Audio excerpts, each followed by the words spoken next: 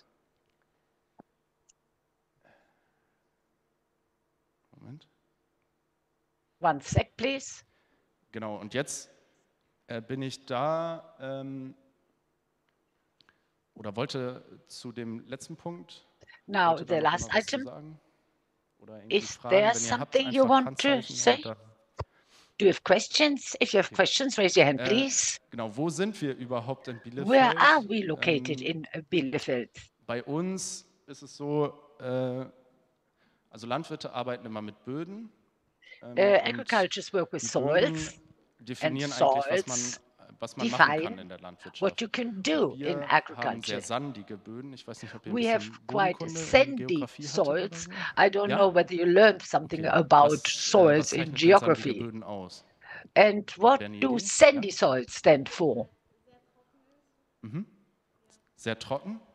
Genau. Very dry. Also sandige Böden, da geht es letztendlich darum, dass die Körnung von den Partikeln vom Boden, die sind sehr groß. Und dadurch geht das Wasser, fließt einfach durch. Das heißt, das Wasserhaltevermögen von den Böden ist sehr gering. So the water holding capacity of such soils is low. So we need a lot of rain in the south of Bielefeld. It does rain a lot, thanks God, but we can't anticipate if we have longer drought periods that we have good water ability for the plants that we have planted in sandy soils are actually perfect for grass, because grass anspruchsvoll an dem Boden. Es gibt andere Kulturen, wie zum Beispiel die Ackerbohne, die dann eher ein pflanzliches Eiweiß bereitstellen würde in der landwirtschaftlichen Erzeugung. Grass is not very demanding on soils, because grass doesn't need a lot of the soil. For instance, beans, they actually need more, and they have very deep roots, so they can actually treat the soil such that it can have more water, and so they have water. Where we are having our farm, it's predestined for grass. And if you say, what can we do if we didn't have animals on our grass, then uses are very limited. Zum Beispiel, wenn sich Grünland bildet, das ist auch grass ein enormer CO2-Speicher. It's also a very good CO2 capturer. Did you know that? Keiner? That grass catches CO2? CO2-Speicher, was ist das überhaupt? But what's that? Ich spreche ja hier über Klimaschutz und so weiter. Do you talk Eine at Idee school ist ja, wir climate reduzieren die protection? Treibhausgasemissionen We von uns Menschen. reduce emission of greenhouse gases. Das heißt, wir bekämpfen die Ursache. We Der fight Klimawandel the entsteht ja, weil wir root Treibhausgase in der cause, Atmosphäre haben. and Und climate change is due to the fact führen that wir we zu have einer, greenhouse houses in the Erwärmung atmosphere. Atmosphäre. So Das heißt, the wir können atmosphere entweder heats up. Treibhausgase einsparen. Either we save noch eine andere greenhouse Idee, wie gases. man den Have you Klimawandel got another begegnen idea könnte? how one can counter climate change? Keine Idee? No, Hat jetzt, nothing. glaube ich, Habeck sogar bewilligt als Wirtschaftsminister, dass wir CO2 Mr. Habeck is aktiv the aus der common minister Atmosphäre in wieder Germany, binden. that Und, one binds carbon from the atmosphere. He actually made that suggestion. Ich vermute mal, hier geht es so ein bisschen auch um Photosynthese und so weiter, also um diese Photosynthesis, Gewinnung von Sauerstoff und dem, of oxygen ja, wie nennt man das? and Den Abfang, sag ich mal, von Emissionen durch Pflanzen, also Bäume, Photosynthese, dieser Kreislauf, den hatte jeder von uns, glaube ich, schon mal irgendwie ein Bio. Und ich glaube, das kann auch ganz gut auf jeden Fall everybody Mittel knows that sein, through biology that can also be used as a den Klimaschutz means auf jeden Fall voranzubringen. Ich glaube, das hat auch to Habeck jetzt vor kurzem support bewilligt. climate Ich bin mir nicht protection. 100% sicher. I'm sure there are lots, is Bei a lot Habeck, of das jetzt auch literature. Mr. Habeck, eigentlich nicht, the worum es hier economic geht. minister, Da I don't geht es really wirklich know darum, what he dass wir wants, Gas, but here we aus der Atmosphäre und want to dann capture in gas from langfristigen the Speichern atmosphere eben and der actually Atmosphäre store entziehen und them in engen long-term Speicherverfahren reservoirs in zum Beispiel Gestein oder so, wo das Gas eben nicht that they're entweichen kann, stored in wieder rausziehen. stone where Aber die the gas Landwirtschaft, cannot escape. wenn wir But den Boden agriculture, betrachten, if ist we look at Sand und soils, die mineralischen sand Partikel ist das eine. and mineral Das andere, particles are one thing. The other thing is woraus jeder landwirtschaftliche Boden besteht, ist Humus. and Hat da schon mal jemand was von gehört? You ever heard the word humus? Das hat It's nämlich, a part genau of wie the du sagst, was agricultural mit soil. Photosynthese zu tun. And that has to do with Das bedeutet, wenn photosynthesis. wir That means einen landwirtschaftlichen Acker uns angucken zum we Beispiel, look at wir arable land, Ökolandwirte, wir arbeiten ganz viel mit we Kleegras, ecological auch auf farmers work Standorten, with wo wir regelmäßig pflügen, wieder aussehen und so weiter. Da haben wir zweijähriges Kleegras und das dient dazu, dass wir eben die Nährstoffe im Boden erhöhen wollen für die Folgekulturen. Das ist eine Vorfrucht, sagen wir. Und das liegt nämlich daran, dass die Pflanzen Photosynthese machen und verschiedene andere biochemische Prozesse. Und dann synthesis and other biochemical process and the organic material that is formed in the plants langfristig auf den Boden. Das heißt, wenn die Pflanze is in the abstirbt, long dann liegen die term Pflanzenreste going da. into the soil. So that means when the plant dies, then worms come and other things in the soil. They convert this, nutrients are released and humus is formed. Bestandteil vom Boden eben aus organischem Material, der ganz viel Kohlenstoff enthält. Und this is a material in the soil that has a lot of nicht dauernd carbon. Umbrechen, Dauergrünland, in Greenland, it's different. Da bearbeiten wir den Boden gar nicht. Dadurch können The wir soil isn't langfristig worked. Humus aufbauen. Das heißt, So wenn wir den Boden we can in diesen build up Prozessen humus immer in the wieder long stören, term. Luft reinbringen, If Licht we reinbringen, always dann wird der Humus auch wieder abgebaut und disturb CO2 wird in die the soil, Erdatmosphäre then the abgegeben. humus Wenn wir den is Boden broken nicht down stören, and wenn wir CO2 einfach die is Kühe released auf into the Gras atmosphere. weiden lassen If we und die Kühe don't da so ein bisschen disturb drauf rumlaufen, the wir aber nicht mit dem grass Flug kommen and the und den Boden cows einmal just wenden, dann führen wir eben grass keinen and we Sauerstoff don't zu use a und wenig plow Licht. Und in dadurch order bauen to wir plow, Humus then auf. we build Und das up ist eben eine humus Möglichkeit, die die because Landwirtschaft oxygen hat, remains in the soil. That's a aktiv possibility CO2 aus of der Atmosphäre Anchors to im actually Boden zu actively binden. bind CO2 from atmosphere Das heißt, actively in Landwirtschaft mit the seiner soil. Tierhaltung ist nicht nur Verursacher vom Klimawandel. So Davon habt ihr agriculture ja with eben animal auch, husbandry oder habt ihr doesn't hier just Stichpunkte cause Umweltschutz climate und so weiter. change, Natürlich ist es so, dass but wenn wir jetzt zum Beispiel an Kühe if denken, Wiederkäuer, we think of dann cows, steht viel Methan ruminants, durch Rückstoß einer Kuh, methane also Rülpsen quasi, kommt dann viel is Methan in die formed. Atmosphäre. So methane comes Und into the das atmosphere, beschleunigt den Klimawandel. Wir haben and aber die that of course Möglichkeit, accelerate durch climate eben change. zum Beispiel But Dauergrünland und for Tierhaltung instance, by Standorte permanent so grass zu and verändern, animal landwirtschaftlich husbandry, genutzte Standorte, we dass sie eben can Kohlenstoff aus der agricultural Atmosphäre binden. sites such that they can Ja, jetzt bin ich ein bisschen bind abgekommen. CO2 from the atmosphere. Genau, jetzt wollte ich euch einfach mal so 3 Beispiele nennen, wie man bei uns Landwirtschaft machen kann oder beziehungsweise Milch erzeugen. Jetzt hier 2 Beispiele. Das ist einmal, wenn man sich jetzt anguckt, wie normalerweise Milch Let me give you some erzeugt wird examples in Deutschland, how we produce dann milk. ist es so, dass wir In Germany, schon eine intensive Landwirtschaft haben. we have mit externen intensive Inputs, wie eben agriculture, Stickstoffdünger, external mineralischen, input, nitrogen, fertilizer, oder Pflanzenschutzmitteln. or plant protectant. Und die müssen natürlich auch alle hergestellt werden und das ist They auch have to be energetisch sehr produced. aufwendig.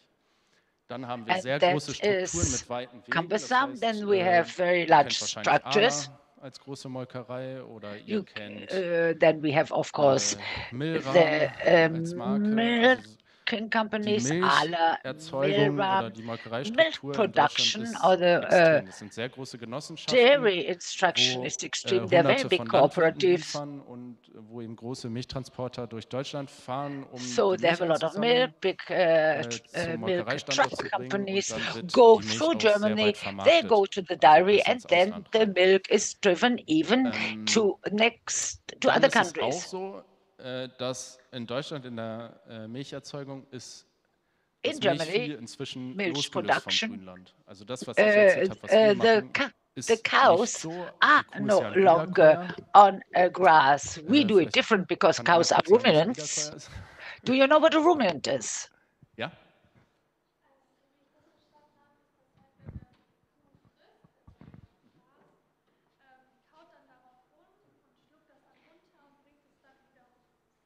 Und warum? And why? Nee, ja. Also das stimmt auf jeden Fall. Die Kuh, die holt es wieder hoch und kaut weiter. Yeah, und, that's right. The cow gets it out of its stomach and angucken, wir sind Monogastria, sagt man. Also do wir it haben again. einen Magen. We have only one stomach. And a cow, how many stomachs does the cow have? 4. That's correct. Was ist der entscheidende Magen bei einer Kuh? And what's the most important stomach of a cow? Schon mal vom Pansen gehört? Genau.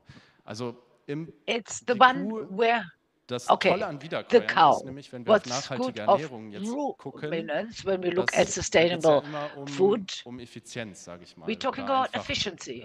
Ressourcen so nutzen, dass möglichst viel use resources entsteht. such that a lot can be produced. Bei Kühen ist es so, sie können And as far as Zellulose cows are verdauen. concerned, Und das machen sie mit Hilfe des vor allem des also Pansens, da digest leben Mikroorganismen cellulose. drin. They do it with that stomach because organisms there are in a position to disintegrate, to break up cellulose Ernährung der Kuh letztendlich zur Verfügung zu stellen. Wenn wir Gras essen, give the cow das kommt hinten nutrition. so wieder raus, If we eat grass, und wir nothing können daraus happens. We just keine Nährstoffe ziehen. can't Das ist do bei der it. Kuh We eben cannot anders. use nutrients. Cows are Das ist ja different. eigentlich was Tolles, wenn man jetzt And darüber that's nachdenkt, fantastic. wir wollen If you think about das it. ganze Grünland, was es in Deutschland gibt, The whole für die Ernährung pastures that nutzen, exist in dann Germany, if we want to brauchen use wir it den for Wiederkäuer. nutrition, Dann können wir then das we selber nicht need essen. ruminants. Und dann, Otherwise, we can't eat it ourselves. Das ist aber leider, Unfortunately, hinaus, in der normalen Milchviehhaltung in Deutschland ist das völlig entkoppelt. Also that has really nothing to do with animal, with Hauptkomponente husbandry of ist cows, because the main Maissilage, component auch Grassilage, aber es werden deutlich mehr is Tiere gehalten grass je silage, Flächeneinheit, als die Höfe but there are letztendlich more von ihren Flächen animals an per Nahrung zur unit Verfügung stellen können. than farms can make Genau, und available dadurch entstehen for eben food. Nährstoffüberschüsse. Und So das we have bedeutet, nutrient access. wenn wir What mehr does that Tiere mean? halten, als If we have more animals, die Fläche ernähren kann, dass wir eben, then wenn wir Nährstoffe the dann wieder acreage zurückführen can in Form von Gülle und so weiter, support und mineralischen then Stickstoffdünger, dass wir eben the dann auch einen nutrients go starken back, Verlust haben and in then die we have Umwelt a hinein. loss Und into the dadurch haben environment. wir eben negative And so Umwelteffekte, we have negative was environment. ihr ja auch schon gesagt habt.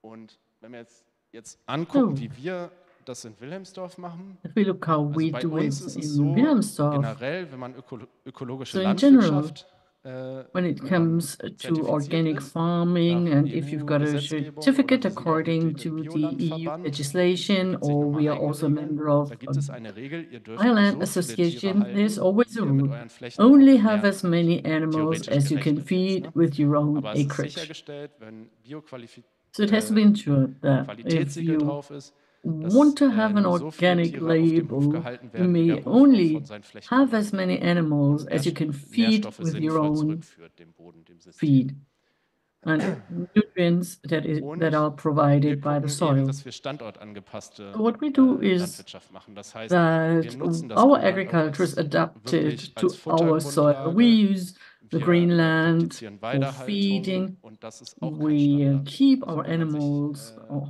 die ganze outside konventionelle Milch im Milchregal on the anguckt, meadow, es which is wird jetzt not immer mehr done in Weidemilch, general aber if you look Standard at ist nach dairy wie vor, dass die farming. Kühe kein Tageslicht As a sehen standard, cows usually don't oder see Tageslicht any ja, weil die Ställe daylight, inzwischen sehr offen daylight und perhaps, hell und because stables have luftig sind, become aber sie open and können airy, nicht eben auf die but Weide und they're not raus Gras fressen, was allowed to go komplett ihrer outside and Biologie run. entspricht.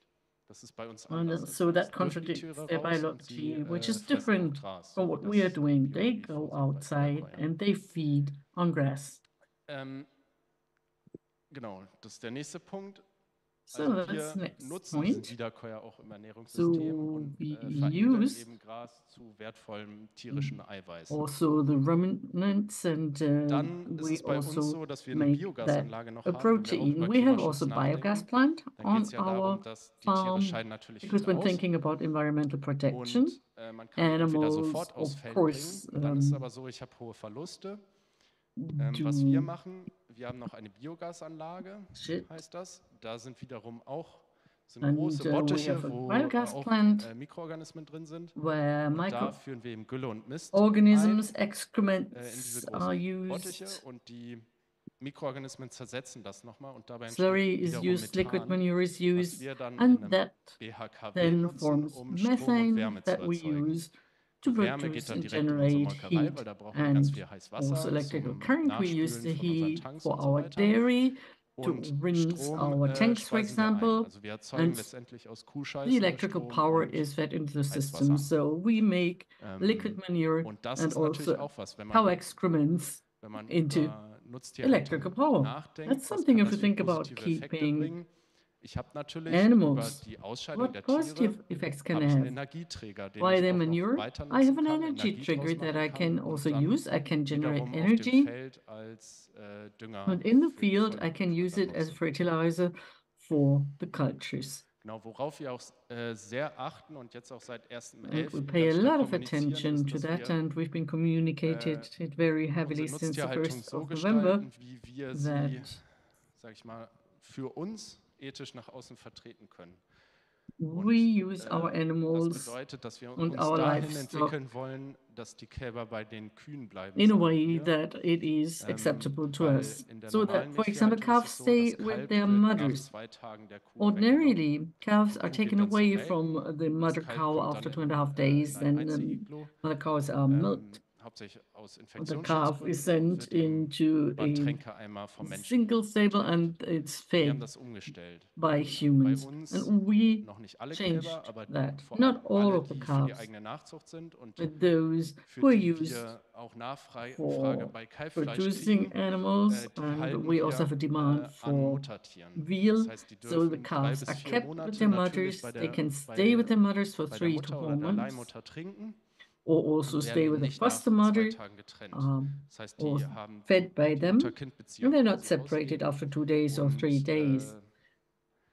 Das haben wir jetzt auch angefangen in zum Beispiel in Rewe That's what we Quermann. started Wer war schon doing mal im Rewe also Quermann von in euch? Rewe Quermann. Whoever Wer war went da to in den that letzten 3 supermarket, Wochen? Rewe Quermann, who was there Was in hast du the da last gesehen? 3 weeks? Now, what did Hast you du was see there? gesehen? Or did you see something? Okay, jeder, der in Rewe Quermann geht, der kann ja So mal am everybody Milchregal who gucken. goes Und da haben to wir jetzt einen Rewe Bildschirm, Quermann supermarket, wo wir einen Livestream there aus dem we Kuhstall have a screen schalten.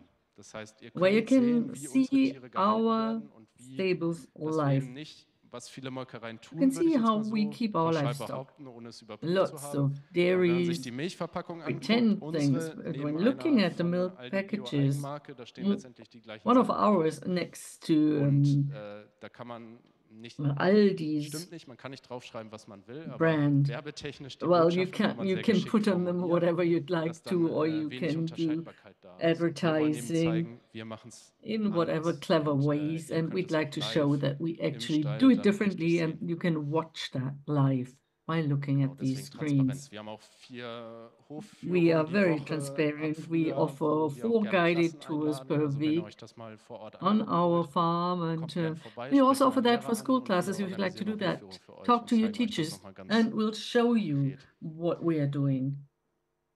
Genau, und was bei uns auch besonders ist, weil wir eben Another thing that's Direktvermarkter very sind, special on our also bei farm, uns ist eben we nicht so, dass also wir mit einem do direct großen, als kleine marketing. Molkerei fahren wir nicht We, mit einem großen as a Milchtank durch small ganz dairy, Deutschland, sammeln we die do Milch ein not und have fahren wieder zu big unserer Molkerei, tanks, sondern wir haben trucks vom that Melkstand direkt drive eine through Leitung all in of unsere Germany. Molkerei No, we have a direct und line da into verarbeiten our wir dairy where we die Milch, die erzeugt wird, process the und fahren milk sie auch nur im that we Umkreis von produce, 50 Kilometer aus. and we only Und deliver it in, dann ist let's damit say, Biokisten-Lieferdienst surroundings gewachsen, of ein 50 Hofladen ist noch dazu kilometers. gekommen, jetzt auch eine We Imkerei. also have Das added heißt, wenn man our sich own anguckt, wie viel farm wir shop. eigentlich an Wertschöpfung So if you auf think unserer what, Fläche generieren, ist das to what einmalig. extent Oder we create genau, im Vergleich value zu and anderen add Berufen, die nur value, Milchvieh halten that's und nichts really a anderes lot machen. as Das heißt, wir compared to beschäftigen sehr others viele who Leute. only Wir haben keep inzwischen animals. über We 60 also Angestellte bei uns employ auf dem lots of Hof people. 60 people are und working wir for us schaffen on eben our farm. Strukturen, We die also create genau, die necessary der structures Mikroökonomie, sage ich mal, that you need eben in the förderlich sind bei microeconomy uns im Dorf und in der in Stadt. our village and also in a city.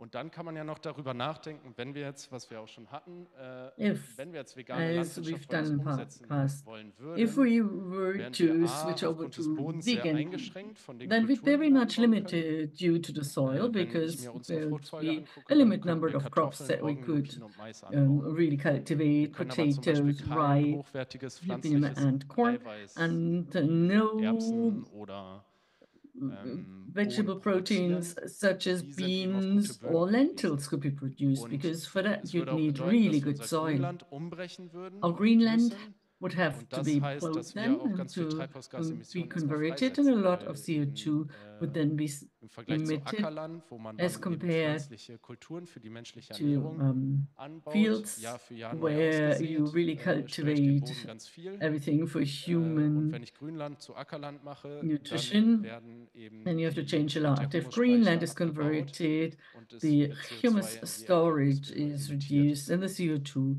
is emitted. Wir wären auch angewiesen auf externen We'd have to Nährstoffoutput. rely Es wäre on nämlich, es ist nämlich so, external dass in der ökologischen nutrient Landwirtschaft, output. das In meinte ich ja, ecological flächengebundene farming, Tierhaltung, organic dass wir denken farming, das als System. so if you've got Das heißt, die livestock, Tiere you have sind to bei you uns really see nicht that as a nur die system. tierische Erzeugung, So es our dient auch der animals pflanzlichen are Ernährung, not nämlich only mit den cultivated, but Ausscheidungen der it Tiere. also Das heißt, serves wir the nehmen dann purpose of Stickstoff, cultivating Phosphor plants, und so because weiter. the manure Und contains das a nutzen wir lot wirklich of aktiv als organische Düngung nutrients, und nutzen eben organic keinen mineralischen fertilizers. We Stickstoffdünger don't oder use andere mineral externen fertilizer or Inputs, other external die wir dann aber things, bräuchten, weil wir die Tiere which nicht we mehr haben und auch den need, organischen because Dünger nicht. we then wouldn't have the animals anymore and no more organic fertilizer. Ja. Ich gucke jetzt mal auf die Uhr. Well, I have to keep an eye on it. Ich bin Well, nicht fertig. no, I'm not done Ihr yet. sollt ja auch noch ein bisschen was machen. Ich rede so Well, viel. I've been Ich habe talking jetzt all über the time, and Wiederkäuer gesprochen. I talked about Ich wollte euch noch ruminants. einmal zeigen von Let Freunden von me uns, die am show Boden you Seelandwirtschaft machen. about friends who have a farm Es geht close auch, to Lake das machen eben, Constance. also wenn man über Nährstoffkonkurrenz oder So when Konkurrenz talking nachdenkt, about oder competition über of Klimaschutz in der nutrients Ernährung, or kann man climate natürlich sagen, okay, protection wir haben in uns als your Menschen diet, und wir haben Tiere. there are Und we, wir the haben human zum Beispiel beings, and there are Weizen oder animals. Roggen. You've Warum got geben wir das rye, denn you've den got wheat. Tieren? Die Why do we fressen feed das it to the und animals? verwerten und They so weiter. Und just am Ende kommt so ein bisschen Fleisch eat raus, it, aber and in weniger the end you've got a Nährstoff little bit of meat. je Input. Warum geben wir es nicht direkt So den it's Menschen? less Das wäre ja viel nutrient nachhaltiger. than Aber if you feed it bei directly Wiederkäuern to würde ich dann human antworten, okay, beings. die können For Gras ruminants, fressen, I'd das tell können wir you gar they nicht. can eat Und grass, dadurch machen wir which aus we Gras cannot quasi do. hochwertiges Grass is tierisches then Protein turned für die menschliche Ernährung. into high Und quality wenn wir dann keine protein Wiederkäuer for haben, gibt es the auch human diet. Möglichkeiten, das And if you würde ich don't have ruminants, there are euch other einmal zeigen, possibilities which I'd like to show you. weil die sind ziemlich cool. Yes, that's really cool.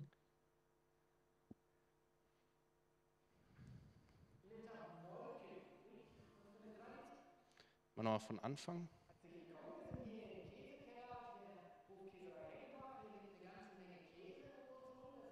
Your interpreter apologizes, but she doesn't get the sound of the video.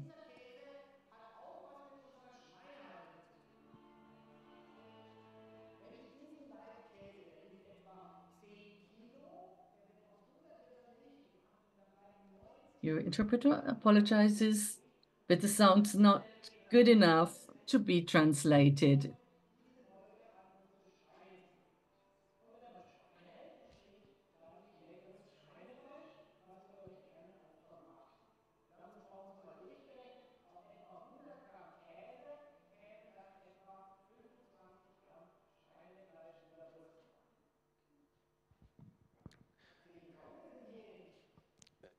Genau, also worum es da geht, ist ja letztendlich, What dass this is all man Tiere about wieder als is Verwerter denkt. that Nicht animals nur eben are als also using things, not should not only see them as a source of meat. das fressen, was wir nicht But fressen animals können oder auch nicht fressen will wollen. eat what we Und, cannot eat or do not want bei uns to machen wir eat. das über Grünland und Heggebach macht das eben We do that über with Greenland, die and Molke, die Hegebach in does der it via Käserei entsteht. and Die the wollen die Menschen nicht trinken, die kann man auch trinken, ist auch sehr gesund.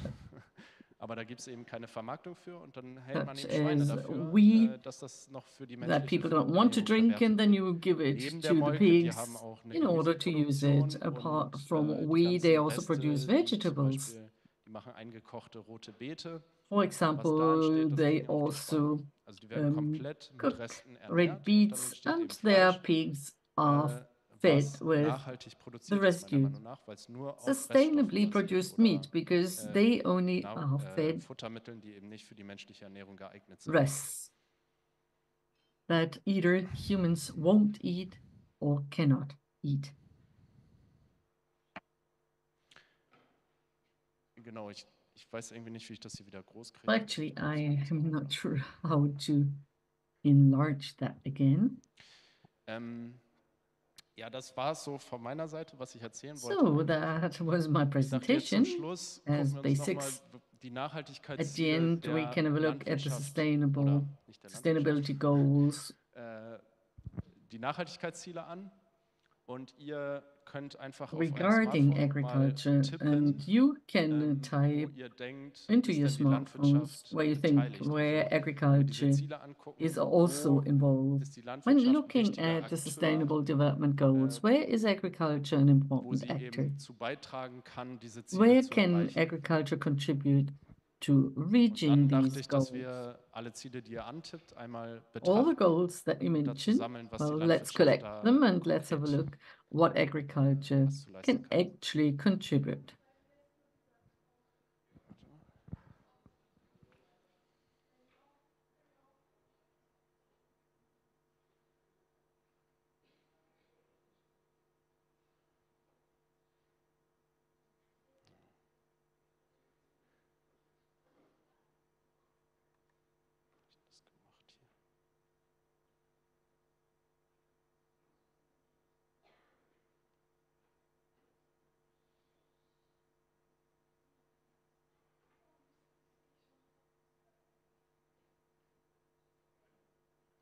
hier. Ja, Mist.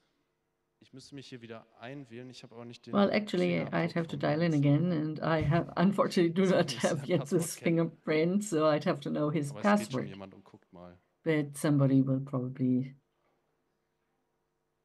take care of that. Vielleicht können wir einfach so lange darüber reden und ihr sagt mir mal, Perhaps wenn ihr we diese can Ziele keep hier seht, talking. ihr So kennt die when wahrscheinlich, weil ihr euch looking ganz at intensiv damit these beschäftigt habt vor goals, dieser and you probably all Konferenz. know them because you probably intensely Genau, prepared for this conference. So was und warum what do you think? ist die Why Landwirtschaft and for ein what wichtiger Akteur zu reason erreichen? is agriculture an important actor? Also ich würde jetzt erstmal sagen, irgendwie alle Ziele haben was mit I'd say Landwirtschaft zu tun. all goals have got Ganz something einfach, to weil do with vor allem da agriculture. spielt viel Klimaschutz There's, mit rein und for viel one Abbau von reason, Armut climate und bei viel protection, Abbau von poverty Armut kann natürlich reduction, and when it comes to Landwirtschaft poverty auch ein reduction, agriculture Wirtschaftszweig sein, der dazu beitragen can kann. be Auch an Landwirtschaft economic trägt aktuell, sector muss that man can sagen, oder contribute vor to allem that, auch because currently trägt zur Armut agriculture bei, wenn man sich mal wirklich große contributes to Unternehmen poverty. anschaut, If die you in look at anderen large Ländern irgendwie corporations Landgrabbing machen und that den do Kleinbauern land im Prinzip grabbing das in Land other nehmen. countries Aber and auch wenn take man sich away land jetzt mal from auch den Sachen Frieden und smallholders. Gerechtigkeit anschaut, also SDG And also, if 16, you look at peace and justice, ja, that's number sagen wir mal so, aktuell 16. in der Ukraine, wenn da Krieg herrscht, Or dann if you got a sind war natürlich auch as the Landwirte one direkt davon betroffen, weil that sie is einfach nicht mehr waged so in einen hohen Ukraine, then Ernteertrag this affects haben können. Also ich the finde, agricultural jedes sector because SDG farmers won't spielt have nicht nur such in der a high Landwirtschaft, sondern yield im any longer. alltäglichen Leben auf jeden Fall So the eine Rolle, aber SDG auch halt vor allem, play a muss man role sagen, ganz verstärkt in der in Landwirtschaft. agriculture especially. Ja. Leben an Land. Genau, also Landwirtschaft als Urproduktion, wie du sagst, würde ich dir komplett zustimmen, dass as the origin of letztendlich so der Grundstein für alles agricultural products, the Wirtschaften production, it's und vor really allem the auch basic jetzt of any mit Blick auf kind den of globalen economy. Süden, wo And when die Wirtschaft looking noch at the nicht so global Richtung south, tertiärer Sektor where entwickelt ist, industry has sondern not ganz really viel turned auch that noch much Strukturen hat, towards the wo tertiary Landwirtschaft das sector, ja where mit in Regionen structures der einzige Wirtschaftszweig ist, mainly ist es have allumfassend agriculture betreffend as their natürlich. only Würde economy ich genauso sehen, ja. source of income, then I'd say the same. Genau, keine Hungersnot, natürlich. Also No Frieden und Nachhaltigkeit kann hunger, nur funktionieren, peace wenn die and Menschen freedom can satt only werden. work Und dafür where sorgt die people Landwirtschaft. are not starving, Und, and agriculture genau, ganz ensures entscheidend. that. Und So natürlich, really wenn es decisive. wenig Hunger auf der Welt gibt, gibt es auch wenig And when Krieg, there's only weil little hunger, there Hungersnot are only few ist wars. eine wesentliche Hunger, Kriegsursache letztendlich that auch. is a main Oder führt zu Konflikten cause, a auf der root Welt. cause of conflicts and wars Genau, in the Maßnahmen world. zum Klimaschutz. Then actions to Wer hat das protect the gewählt? climate. Who Okay. selected that? Was meinst du da konkret? What do you think? What do you mean? Naja, wir haben vorhin ja schon gesagt, dass Actually, Landwirtschaft nachhaltiger werden muss, also dass es so wie agriculture has es to ist, gerade become more nicht sustainable, weitergehen kann. Und and die it cannot Bundesregierung continue aktuell as trifft ja is. aktuell, oder auch die EU Currently, trifft ja viele our Maßnahmen zum government and Klimaschutz. also the Da sind ja auch European schon Union are taking measures, Landwirte auf die Straße gegangen und so weiter. and Und jede Maßnahme zum farmers Klimaschutz, have finde ich, rioted against it. betrifft auch When it direkt irgendwie comes die to Landwirtschaft und climate ist auch protection ja, and wichtig für die protection of Landwirtschaft. the environment, Was it's ich auch noch important for ansprechen wollte, was ich aber agriculture. auch irgendwie wichtig finde, ist I also wanted to Gleichberechtigung der mention Geschlechter, also SDG that 5. gender equality plays a role, Nicht that direkt auf is Landwirtschaft, aber kann SDG man auch in 5. Landwirtschaft It einbeziehen, not only applies to weil agriculture, durch but eine, ja, ich sag also mal, applies to agriculture. ja, Geschlechtergerechtigkeit in jedem Beruf, in jedem Gender Feld kann equality, natürlich auch hier fairness amongst the Ernteertrag und so genders, weiter erhöht werden, einfach weil es mehr here Fachkräfte gibt, wenn harvests man could be die increased because besser you'd fördert, have also nicht more nur die experts if Geschlechtergerechtigkeit, sondern you auch aus dem Ausland und so weiter. fostered Also that. was ich vorhin so If people schon were more meinte, auf jeden qualified Fall, also abroad, jedes SDG hat so so seine every SDG Funktion, sage ich mal, auch für die has Landwirtschaft, aber an auch, agricultural was ich vorhin nochmal aspect. meinte, was ich nur bekräftigen kann, auf jeden And Fall I für can't unser but aller confirm that once alltägliches Leben. again. They play a role in our daily life. Wer hat denn nachhaltige Städte und Gemeinden gewählt? Sustainable cities and municipalities. Who chose that? Warte. Can you tell us a bit more about that?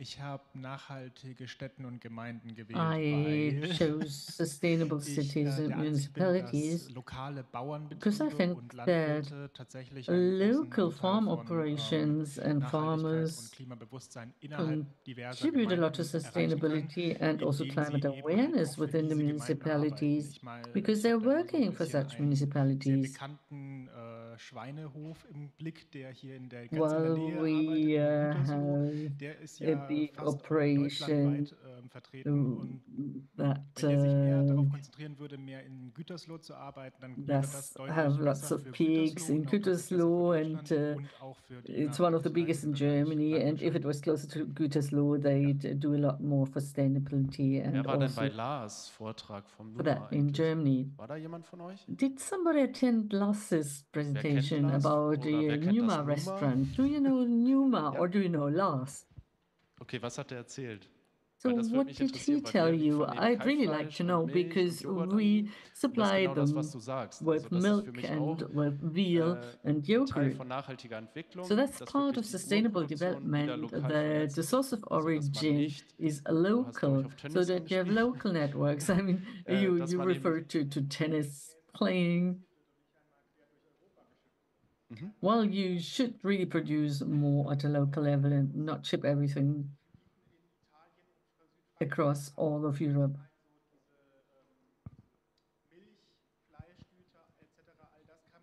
Milk, dairy stuff, and meat can be produced anywhere.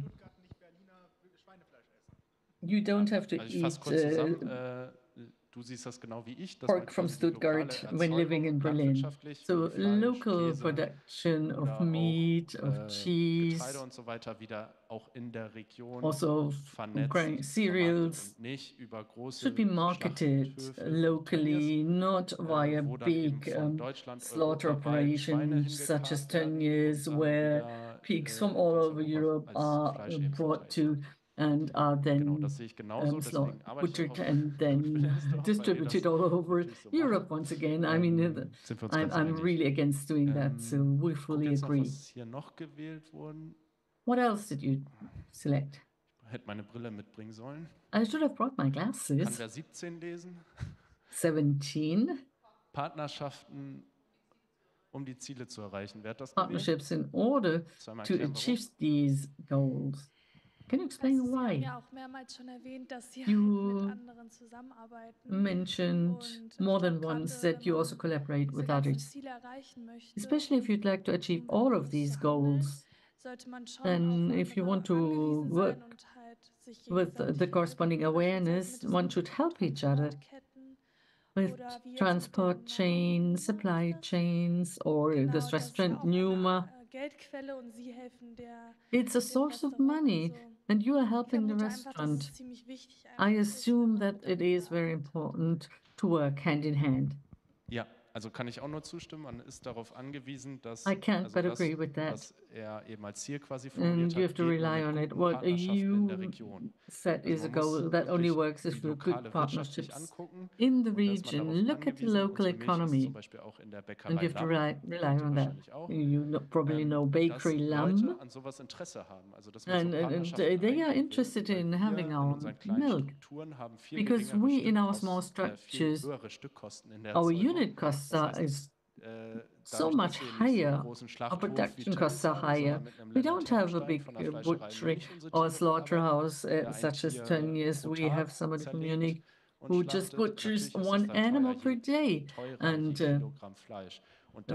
cuts it. So that's so much more expensive. Then you have to enter into partnerships and you have to be willing to support each other and not only have a look at price. Partnerschaften können ja auch Einrichtungen sein. Partnerships can also be institutions or organizations. I am undergoing training as an educator and in kindergarten, and when they get milk from you and tell their parents about it, then this will become very popular. Ja, also bei uns kümmern mich zum Beispiel die ganze Schulmilch bei uns. Also I am the one who's responsible for milk that goes to the schools, and we also have a lot of other people ordering our milk. And that was also a question before. One of these questions was, how can children use sustainable food if their parents don't do that? You can do that in public organizations such as schools. And what's sustainable? What's a sustainable cafeteria? What's our purchasing strategy? So that young people learn how to deal with it and how to do something. I fully agree with you. That's really, really important that public organizations also think into that direction and also become a role model for the children who then talk to their parents, and then the situation will change. Was habt ihr hier noch? Leben an Land ist, what else?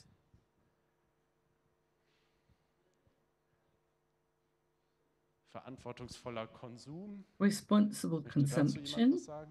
Anybody who'd like to talk about that?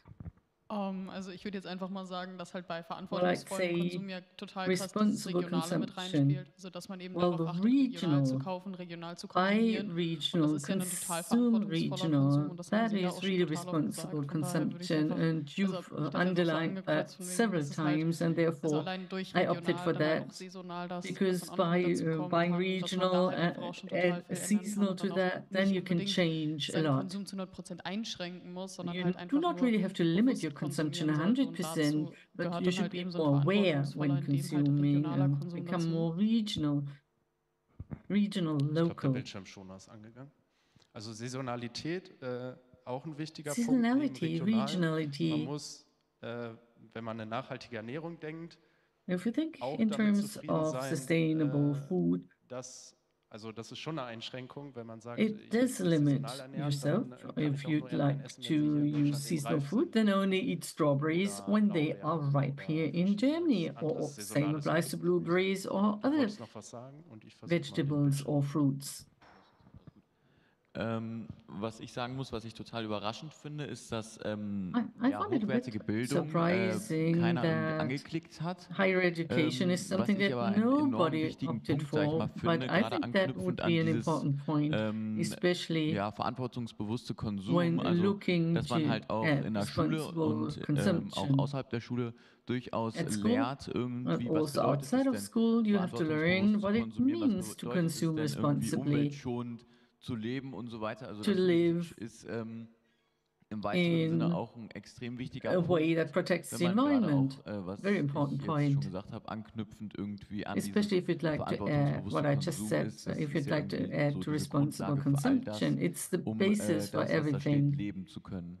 In order to be able to really live everything else. Wahrscheinlich wurde es nicht angeklickt, weil es jetzt nicht It was probably not clicked because it's not directly connected to agriculture. Auch Antworten zum Beispiel, wenn wir Richtung Kindergärten denken. However, my response is, if you think about kindergartens, they try to set up a farmhouse kindergarten so that children are exposed directly to a farm and home growing and develop the necessary awareness for that in early childhood. Wir versuchen eben auch Schulen we try to also attract schools to come and see us, and we offer guided tours for that to create a necessary awareness for that. It's not so easy as a farmer. Not everybody can do it. A lot of farmers, a lot of operations are just one single person operations, and so they are really dead tired in the evening. If I were to tell them to offer a guided tour, that's just not possible, but we have the necessary structures in place to do that. It's really important that in education you also focus on agriculture. What I wish to see is, because I'm really a qualified farmer, I learned that, and what I was missing is organic farming. Organic farming, even modern concepts, how can you do it differently?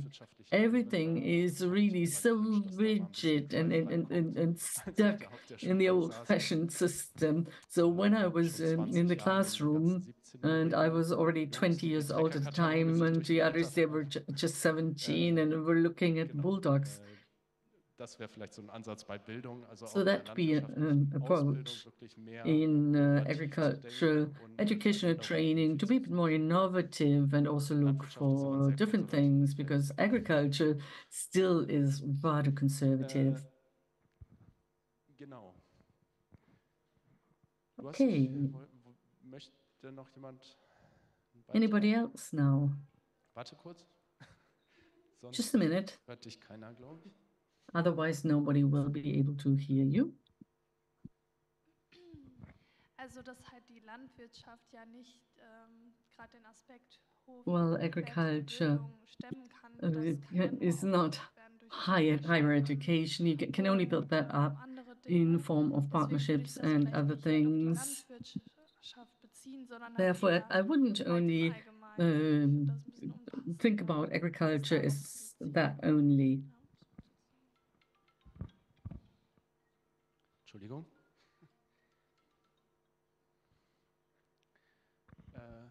Genau. Ja, also ich habe dir zugehört. Ich war nur kurz abgelenkt. Yes, I listened to you. Genau, also natürlich kann die Landwirtschaft das nicht leisten, diesen Bildungsauftrag, aber all agriculture can't do what we do. Eine Führung besuchen oder sowas, but going on a tour on a farm is possible. Like our operation, it works. One can also say high quality education. I could go to some farms because we actually have home economics in our school, and some high schools don't have that. For that reason, we could organize it to our farms. That's true. Gut. Dann würde ich, glaube ich, zum letzten Teil kommen, dass wir let me come to the last part. Wurde, ein bisschen sammeln, auch wieder über to actually collect all of that was said, so that we have a result for your presentation. I don't know who will give the presentation in the end. How should we do it? We have 8 goals. Should we define them individually? Or should we ask in general what agriculture can contribute, where there are possibilities to achieve the sustainability goals? That was my question. And then actually put the various bullets there. Let me prepare that briefly. Könnt ja schon mal so ein bisschen mit Nachbarn diskutieren. You can discuss it a bit with your neighbors, what you would like me to write. Oh, jetzt muss ich mich hier wieder einwählen. 1 second, I have to log in again. Kann der Jens noch mal kommen? Please, could Jens come again? Ich hätte doch meinen Laptop nehmen sollen. I should have taken my own laptop.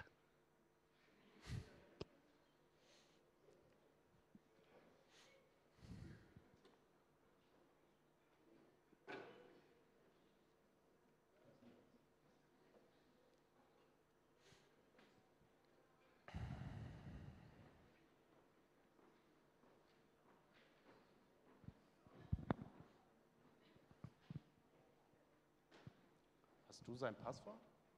Do you know his password, please? Oder wir schließen meinen Laptop einfach an. Or I connect my own laptop. Ja, geht immer raus. Du musst einfach Browser, ne? Hast du einen HDMI-Ausgang? Ja.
So, jetzt habe ich es, glaube ich. I think Jetzt it will könnt work ihr now. Handy zücken und geht einfach mal ein. Take your und mobile phones, können wir, log wenn es so on, Gesagtes ist, einfach sammeln und sonst and we can collect everything that was said. Bleiben darüber. But we can still discuss Klappt what das? I will write down. Would that work for you? Könnt ihr das sehen? Can you see what I'm going to write?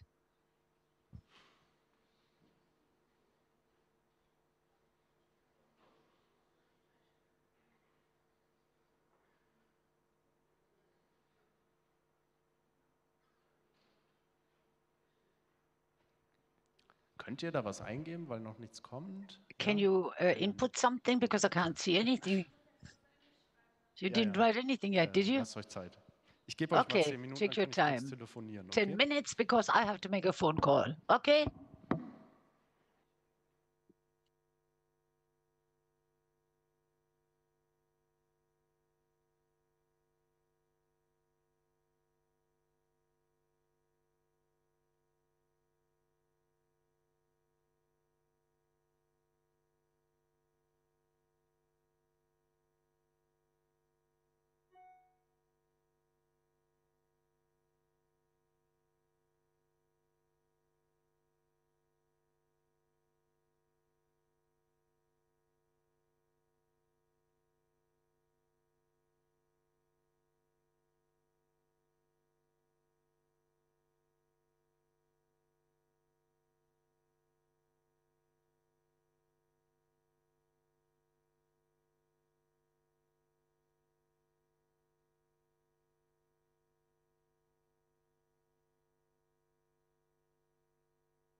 Jetzt wurde ich animiert, Sachen rauszulöschen. Ich habe nur gesehen, I was told to delete things. Markus Rühl, ich glaube, das ist ein Markus Bodybuilder. Rühl, he's a bodybuilder, is he? Glaube ich, ganz viel Fleisch. Vielleicht war das I think he eats a lot of meat. Aufhänger. Maybe he likes it a lot. Ja, ich lasse das mal so drin. Also, wer I hat das leave denn it as it geschrieben? is. Who wrote Sagt that? wahrscheinlich keiner, ne? Nobody will Okay, tell möchte me, jemand right? was zu vegan Would you vielleicht like nochmal to sagen? Weil say something das war about ein the vegan? Hier. Wer hat vegan geschrieben und keine Tiere Who wrote schlachten? vegan and do not möchte das slaughter jemand noch mal erklären? animals? Would somebody like to explain that?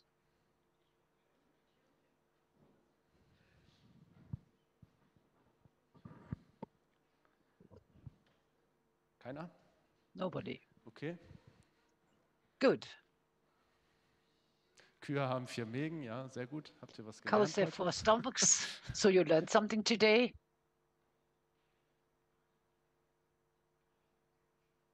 Warum liegt hier Stroh? Ja, das kann ich beantworten. Why do you have?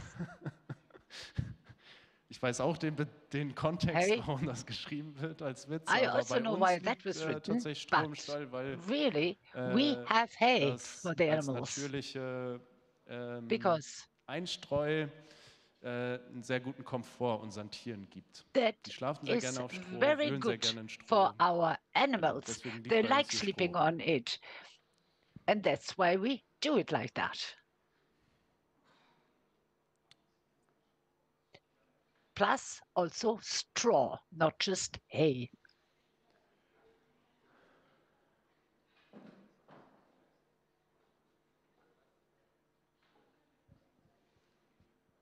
Okay. Good. Ja, ich muss mal gucken, ob ich was rauslösche oder wie wir das präsentieren. Give me a weil- sec whether I Was ist delete denn something or how Rosalinde? do Weil da we hab ich keine prevent. Ahnung. What is Rosalinde? I haven't a auch clue. Quatsch. Just garbage, is it? Brawl Stars auf die 1. Okay, jetzt wird's bescheuert. Some people really write rubbish and nonsense. Okay, Energie, vielleicht will dazu jemand was sagen, weil Energy. das finde ich einen ganz Somebody would relevanten Punkt, der like uns to nochmal say something betrifft. about Wer hat das energy geschrieben? because I think that's a very important Energie? item. Who wrote that? Energy. Keiner? Nobody. Muss ja jemand geschrieben haben. Also Somebody ich kann must dazu nur have sagen, written dass it. I ich can das add the auch als following. Riesenchance empfinde, wo die I see Landwirtschaft this zu as a big beitragen kann, wenn wir nämlich opportunity, Richtung so the Net Carbon agriculture Zero und so weiter can denken und über eine contribute, for Elektrifizierung instance, oder auch to net alternative carbon zero or Antriebstechnologien, electrification da or kann die other drive Landwirtschaft wirklich einen Beitrag technology. leisten. Also wenn ich Agriculture mir can zum Beispiel really angucke, contribute to that. aktuell machen wir aus unserem Biogas Currently, Strom. Das kann man we auch nutzen. produce Haben wir auch vor, electricity dass wir from eben, our unsere biogas. You can Hoflader do und so that. weiter nicht mehr über Diesel So antreiben, we sondern don't über Strom drive und dann direkt den erzeugten Strom our auf unserem Hof tools and aus everything Kuhscheiße nutzen wir dann, um unsere with Fahrzeuge zu bewegen. Das ist aber ein electricity, bisschen and the Zukunftsmusik. dung is also used in was order aktuell to schon produce viele electricity. Kolleginnen machen, But ist, many dass colleagues sie eben do Biogas the aufbereiten. following, Das heißt, that they process biogas. sie reinigen das noch weiter They auf, clean sodass it es einen further, höheren Methananteil hat und dann so kann man es that it has a tatsächlich higher im Gasmotor methane nutzen. percentage and it can Und be wenn man aus used to Kuhscheiße drive a Gas gas erstellt, motor. womit wir dann So unsere if from Fahrzeuge cow antreiben, dung you das actually produce gas for kann ein driving our Beitrag von der Landwirtschaft vehicles, sein zu einer that can ökologischen be Wende in Richtung agriculture's contribution to an Nachhaltigkeit. ecological change towards So, was sehe ich hier sustainability. noch? Ökologischer Anbau, ja. Ecological cultivation is written here too. Genau, sichere Jobs. Wer hat das geschrieben? Safe jobs, who wrote that? Ja, du? Okay. Did you write it?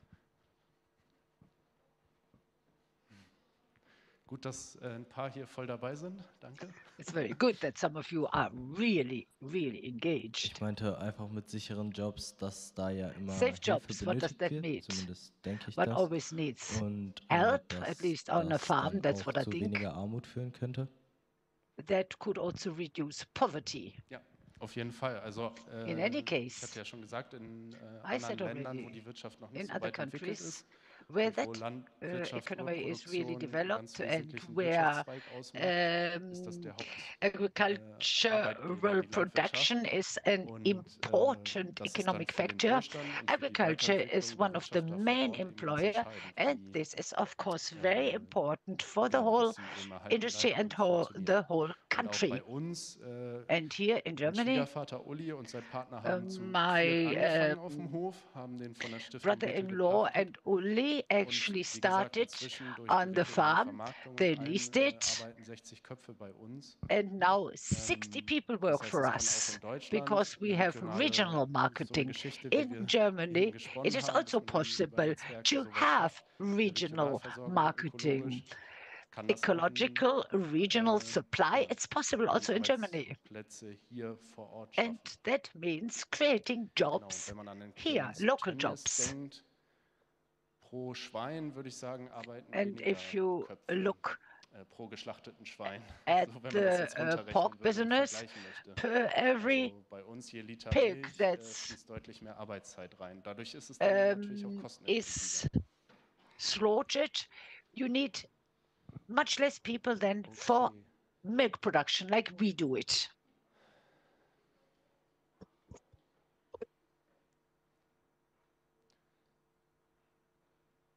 Kann mir jemand Rosalinde einmal erklären?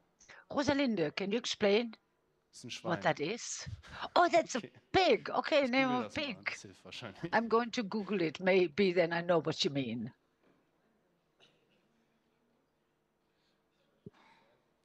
Okay, ich frage mich jetzt, was wir mit den Ergebnissen machen. So, what should we do with the result? Präsentiert werden.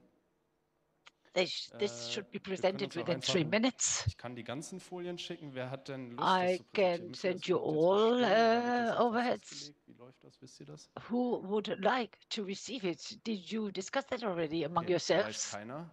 Nobody knows that. Dann würde ich sagen, bestimmen wir das einfach. Okay, I say, let's Wie viel machen das determine who will get Ich habe that. eine Mail gekriegt. Okay, I got a mail just.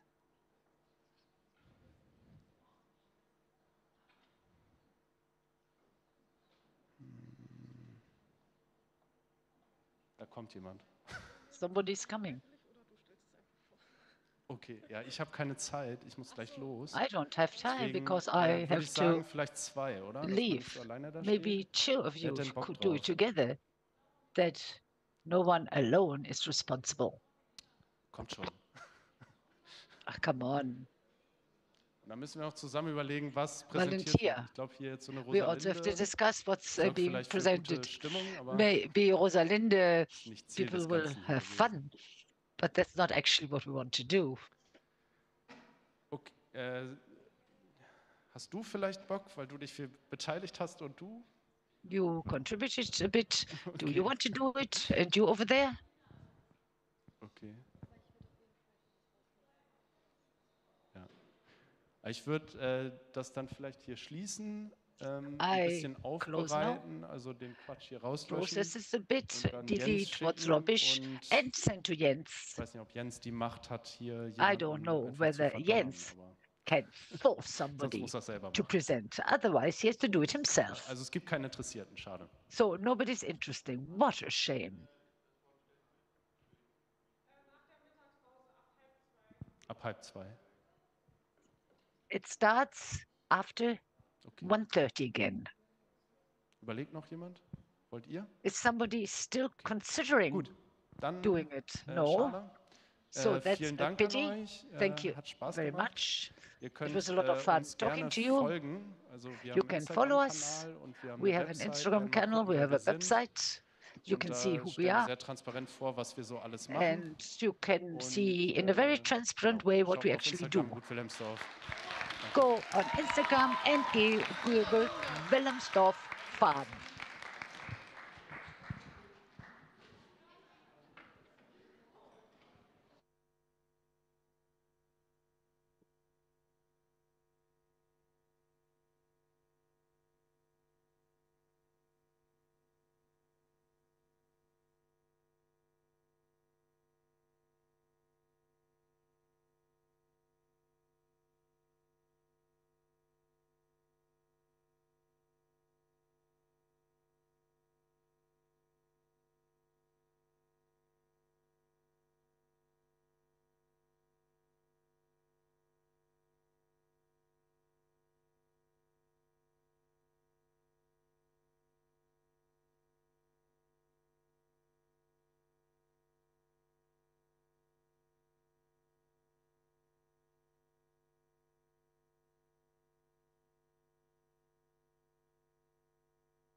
Perfekt. Ja. Hört man's? Ja. Okay, ich würde jetzt euch alle einmal bitten, nochmal aufzustehen, dass wir hier vorne hinkommen, weil wir würden jetzt ein Gemeinschaftsfoto machen. Alle, die nicht drauf wollen, ist auch okay, aber wir würden jetzt einfach ein Foto als Gruppe nochmal machen. Das wäre sehr cool, wenn ihr jetzt alle nochmal runterkommen könntet. Genau. Gerne auch die letzte Reihe, gerne einmal aufstehen und nach vorne kommen. Ja, genau. Sag das nochmal, die wissen das nicht. Gerne einmal alle hier vorne.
Über die Workshop-Inhalte sprechen. Dafür habt ihr ja auch in der Workshop-Phase eine PowerPoint-Folie erstellt, wo die Inhalte nochmal gegliedert sind. Wir würden jetzt sehr gerne anfangen mit dem Workshop von Gut Wilhelmsdorf. Da würde Kyle einmal sehr gerne die Inhalte vortragen. Gerne einen Applaus dafür.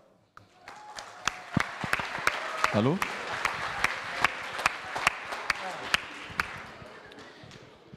Ja, auch von mir nochmal herzliches Hallo, auch noch an die Leute, die ja, da sind, trotz später Stunde, sage ich mal.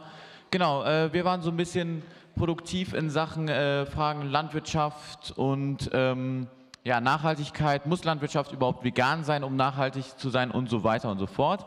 Und dort haben wir uns zum Schluss, was ich jetzt auch vorstellen werde, nochmal die 17 NGOs angeschaut von der UN, diese 17 Nachhaltigkeitsziele.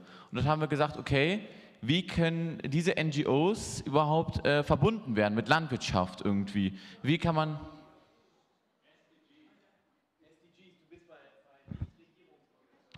Sorry, mein Fehler. Genau, also diese 17 Nachhaltigkeitsziele, dann komme ich nicht durcheinander. Genau, und da haben wir dann einfach ein paar Dinge ja, genannt. Ich muss mal kurz hier hin, um auch zu gucken.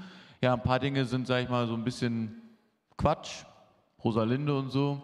Da gab es ein bisschen Verwirrung, Markus Rühl. Aber dann gab es zum Beispiel auch Dinge irgendwie sowas wie ja, Wirtschaftswachstum oder irgendwie Nachhaltigkeit. Also wie Nachhaltigkeit oder auch Veganismus, Aufklärung, Bildung, Jobs. Also das sind all Dinge, die Landwirtschaft dazu beitragen kann, um diese Nachhaltigkeitsziele, sage ich mal, so ein bisschen ein Stück weit entgegenzukommen. Genau. Ja, und da haben wir halt diese verschiedenen Punkte besprochen. Vor allem ein ganz großer Punkt war natürlich auch die Haltung von Tieren, vor allem Rindern, was eingangs hier bereits erwähnt worden ist. Und dort ist, glaube ich, ein ganz großer Konsens gekommen mit, wie wir aktuell, sage ich mal, leben, kann so nicht fortgeführt werden. Und dann sind hier halt dann wurden halt Alternativen gesammelt, sage ich mal, beziehungsweise Punkte genannt, damit diese Nachhaltigkeitsziele erfüllt werden können. Und ja, so schnell in Kürze der Zeit. Ich müsste eigentlich schon längst in der Bahn sitzen, aber ja, vielen Dank. Okay, dann dir vielen Dank, Kai, für die Vorstellung eures Workshops. Gehen wir weiter zum nächsten Workshop. Das ist der Workshop Wissenswerkstatt. Da können mal die Freiwilligen, die den gerne vorstellen wollten, gerne runterkommen oder hier auf die Bühne hochkommen.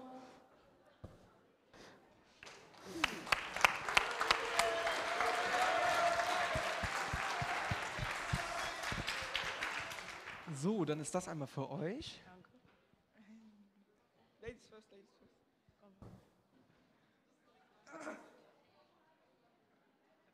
Möchtet ihr anfangen? So, ein bisschen Platz machen hier. Hallo, also in unserem Workshop haben wir uns halt überlegt, also wir haben verschiedene Zukunftsmöglichkeiten angeschaut, wie die Zukunft sich utopisch oder dystopisch entwickeln könnte in der Zukunft und wie wir damit klarkommen könnten. Und dann haben wir darauf aufbauend solche Postkarten gemalt und dann auch sozusagen mit dem entsprechenden Thema verbunden. Und das ist jetzt zum Beispiel eine, die habe ich gemacht. Das wäre jetzt so eine utopische Stadt, wo die Menschen sozusagen mit der Natur in einem leben und wo die Pflanzen und Tiere in der Stadt auch ein Zuhause haben und sozusagen das Wohnen mit dem Anbauen und auch dem Klima sozusagen alles vereint ist. Und ja, willst du auch was sagen dazu? Achso, ja, und das, wir haben das halt darauf bezogen, wie es in 2080 halt sein würde, wie man eine symbiotische halt, vielleicht aber auch eine harmonische Gesellschaft halt mit Tieren, Insekten oder halt vielleicht auch noch mit etwas anderem halt verbinden kann. Wie man seine Ernährung halt am besten darstellt. Genau. Habt ihr noch mehr Bilder? Gehört das zu euch? Ich keine Ahnung.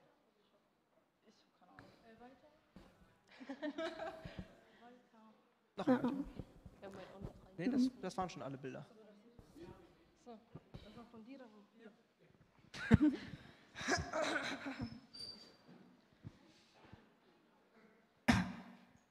Also, ja, ich musste mich in die Zeit versetzen, also ich war in der Zukunft, dann habe ich halt geschrieben, wie meine Zukunft war. Also ich war 2080, da gab es halt fliegende Autos, kein Essen, sondern Pillen, Essenspillen, also genau das gleiche Geschmack, halt kein Essen halt, nur Pillen. Also das Essen wurde in Pillen gemacht, keine Gase, kein Benzin, also sozusagen nur fliegende Autos halt. Ja. Ich mal die Folie mit rein. Ja, wir haben damit angefangen, dass wir uns darauf geeinigt haben, wie könnte es in der Zukunft mit unseren Lebensmitteln aussehen. Ob es nur mit Robotern gab im Labor, dann haben wir damit weitergemacht, wie unsere Zukunft auf keinen Fall aussehen darf. Eine Dystopie. Nur noch Pillen. Nirgendwo finden wir mehr die Natur. Nur noch sind irgendwo Forschungen, wo wir irgendwie unser Essen selbst erfinden, obwohl wir selbst eine Möglichkeit haben, das Ganze mal anzufangen. Und als letztes, was wir auf unseren Postkarten sehen, ist, wie wir uns die Zukunft wünschen. Dass wir die Natur haben, mit ihr in Einklang leben, nachhaltig sind. Zum Beispiel in unserer Gruppe, wir hatten 4 Gruppen, ging es darum, es sollte nachhaltig sein, wir sollten echtes Essen essen, was wir wirklich anbauen können. Es kann Fleisch sein, es kann auch nur Gemüse sein. Es soll auf dem Land angebaut werden, wie es jetzt auch schon ist. Und es soll vor allem auch die Möglichkeit geben, dass jeder sich selbst etwas anpflanzen kann. Dass jeder die Möglichkeit hat, einen Garten zu bewirtschaften.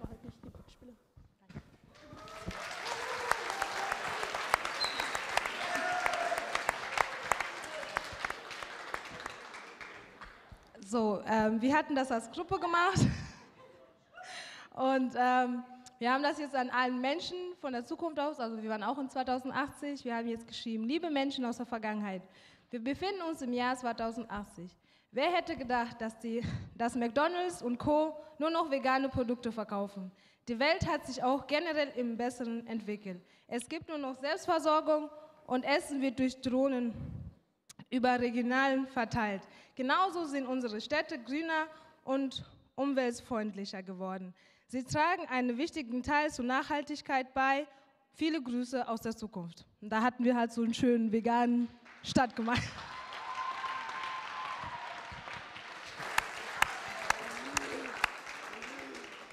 Bevor ich anfange, liebe Grüße an Frau Us. Und ja, also ich habe einen Brief an einen Freund von mir geschrieben. Da habe ich in 2080 gelebt. Ich habe geschrieben, dass es fliegende Autos gab, dass die Preise wieder niedrig geworden sind, dass jetzt das Inflation, sagen wir, ein Döner kostet jetzt bis 10 Euro, und es gibt auch in anderen Ländern, es sind Leute, die nicht genügend Essen haben. Und deswegen, dass es wieder wie 2014 wird, dass alles jetzt nicht so teuer ist und man gut leben kann und dass man Sachen hin und her teleportieren kann. Das klingt jetzt komisch, aber es könnte auch passieren. Und es ist, ja...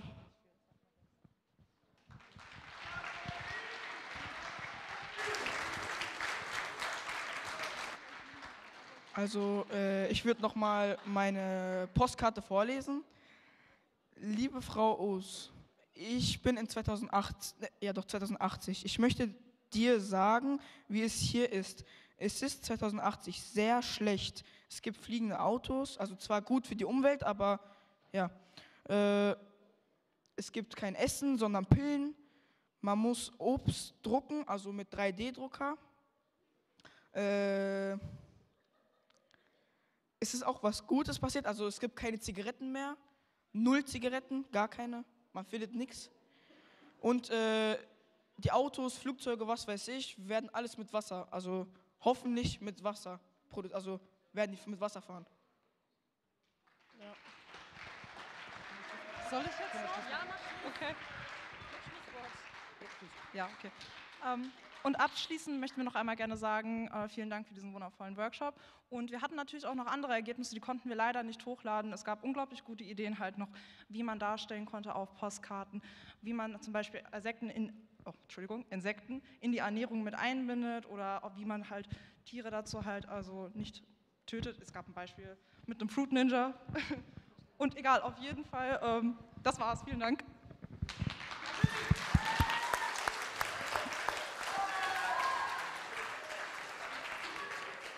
So, dann machen wir weiter mit dem nächsten Workshop. Klimarallye Welthaus. Wer möchte da gerne die Ergebnisse vorstellen?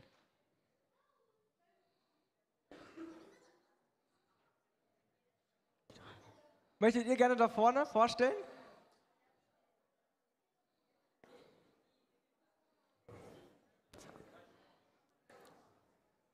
Ist alles dazu?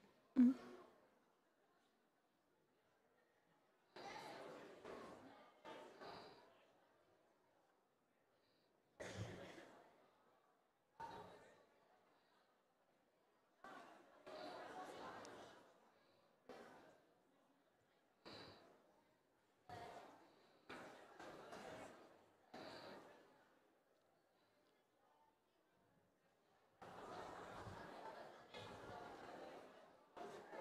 Hallo.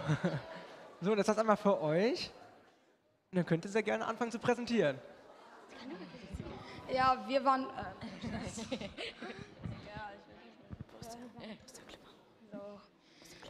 wir drei waren beim Workshop Welthaus Klimarallye.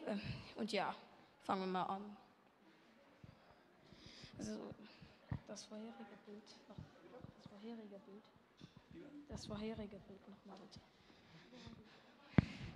So, hier haben wir verschiedene Lebensmittel angeordnet. Wir haben sie halt so zugeordnet, dass auf der linken Seite die meist umweltschädlichsten Lebensmittel waren und rechts die... Achso, ja, okay. Ja, und dann halt links eben die umweltschädlichen Lebensmittel waren. Wir haben gesehen, dass der Burger, glaube ich, am umweltschädlichsten war und die Kartoffeln am umweltfreundlichsten waren. Das hat auch einen Grund. Können Sie nächste Seite. Hier haben wir nochmal alle CO2-Ausstöße nochmal hier gezeigt. Ja, kommen wir zum nächsten Bild. Also dort sehen wir das, was halt Antikan schon gesagt hat, halt nur mit Plastikgegenstände. Zum Beispiel, dass Kartoffel halt besser für den Klima ist als Tiefkühlpommes, weil man es halt hier transportieren muss und dann soll es auch noch gefriert werden. Ja, und Transportweg kostet auch noch was und ja. Nächstes Bild. Und wir haben auch in den verschiedenen Gruppen verschiedene Puzzles aufgebaut. Hier zum Beispiel ein Beispiel mit dem Würstchen und mit dem Obst und Gemüse. Und wir sollten sagen, was klimafreundlicher ist. Und hier jetzt wissen wir alle, glaube ich, dass das Obst und Gemüse klimafreundlicher ist, weil die Würstchen werden durch Rind oder andere Fleischsorten gemacht. Und die machen ja Methan, auch gesagt ein Treibhausgas, und das halt Klimaschäden. Ja, ich kann auch nochmal erklären, was Treibhausgase sind. Treibhausgase sind halt eben Gase, die Gase in der Atmosphäre, die Wärmestrahlung absorbieren und den Treibhauseffekt verursachen, der zur Erwärmung der Erdoberfläche beträgt.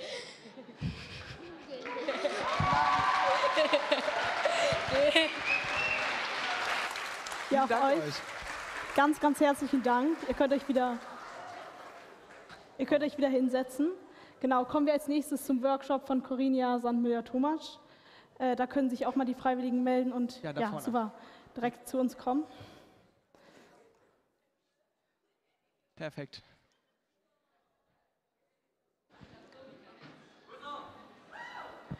Also bei uns im Workshops ging es um das Bewusstsein mit Ernährung und dass man auf seinen Körper achtet und mit sich gut umgeht.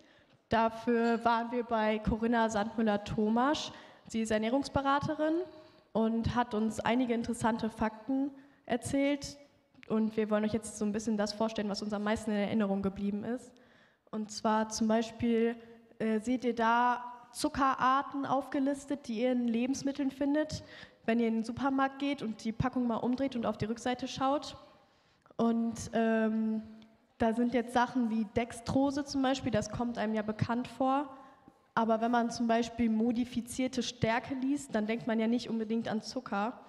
Und da soll einfach das Bewusstsein geschaffen werden, dass wenn ihr das kauft, dass ihr darauf achtet, was hinten drauf steht und dass euch bewusst ist, dass das dann auch Zucker ist und dass das total schädlich für euren Körper ist. Also dass es teilweise oder eigentlich immer die Zusatzstoffe schädlicher sind als der Zucker an sich. Also es ist besser, richtigen Zucker zu sich zu nehmen und dann in Maßen, also wenig, anstatt nur Zusatzstoffe. Ja, dann könnt ihr noch. Genau, und da haben wir zum Beispiel nochmal eine Tabelle, wo ein paar Auffälligkeiten drin sind. Zum Beispiel ist aufgelistet, dass in der Tüte Haribo Gummibärchen von 200 Gramm, also die normale Tüte, würde ich sagen, die ihr so im Supermarkt kauft, die so groß ist ungefähr, dass da 50 Stücke Würfelzucker drin sind, was man jetzt gar nicht so denkt auf Anhieb. Aber es ist halt so, als würdet ihr diese 50 Stücke einzeln essen, wenn ihr die ganze Tüte verzehrt. Und dass man einfach darauf achtet. Oder auch zum Beispiel bei einem Actimel, dass das, wenn ihr so ein kleines Actimel trinkt, dass es so ist, als würdet ihr 6 Stücke Zucker pur essen. Genau. Und was auch noch mir im Kopf geblieben ist, ist zum Beispiel, dass es wichtig ist, Bitterstoffe zu essen. Da kann man auch Zartbitterschokolade zum Beispiel essen. Also da geht es jetzt nicht nur um Gemüse, aber man kann auch besonders gut Rucola zum Beispiel in den Salat machen. Und ja, mit den Bitterstoffen hilft man seinem Körper auch. Genau, also mit den Bitterstoffen ist das so, die sättigen eben, das merkt man vielleicht auch, wenn man so Zartbitterschokolade isst und das hilft eben gegen Heißhunger. So, ja. Genau, jetzt kommen wir einmal zu dem Joghurt. Hier sehen wir einmal 3 Abbildungen. Auf der ersten Abbildung das eben das 1,5 Fett, dann 3,5 und dann hier der 10% Fett. Das ist eben der Fettanteil in den Joghurtbechern und viele denken wahrscheinlich, dass wenn man jetzt den Joghurt kauft, wo nur 1,5% Fett drin sind, dass das eben gut ist zum Abnehmen, dass das besser ist. Aber das ist nicht so, weil in dem Joghurt, wo 1,5% Fett drin sind, da wird eben der ganze Fett rausgezogen, aber dafür werden dann noch Kohlenhydrate und auch teilweise Zucker noch hinzugefügt. Und deswegen ist es eigentlich gesünder, wenn man den 10% Fett-Joghurt isst, wenn man dadurch erstens schneller gesättigt wird, dann isst man auch weniger und da sind eben nicht so viele Kohlenhydrate drin, wie bei dem, wo nur 1,5% Fett sind. Genau. Das war's? Nee, weiter. Ah. So, ja, genau. Und dann haben wir noch vieles, also dann wurde uns noch Hanf als Pflanze vorgestellt und für viele Erkrankungen ist das eben wirkt das sehr gut. Ja, genau, die Pflanze ist auch sehr robust, damit kann man viel herstellen. Und anschließend haben wir eben noch so Müsli selber gemacht mit Hanf, genau. Ja.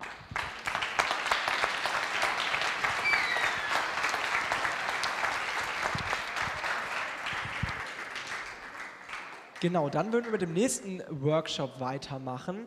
Mein ökologischer Fußabdruck und Handabdruck.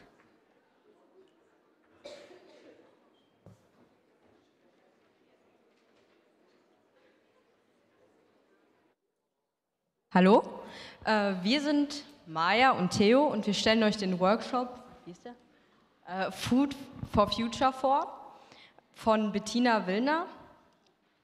Was wir ungefähr in diesem Workshop gemacht haben, ist, wir haben uns angeguckt, was eben Gemüse- und Fleischproduktion angeht und wie viel da eigentlich im Endeffekt für, also was jetzt CO2 angeht und eben andere Stoffe, was da jetzt eigentlich bei uns so in Deutschland gemacht wird für.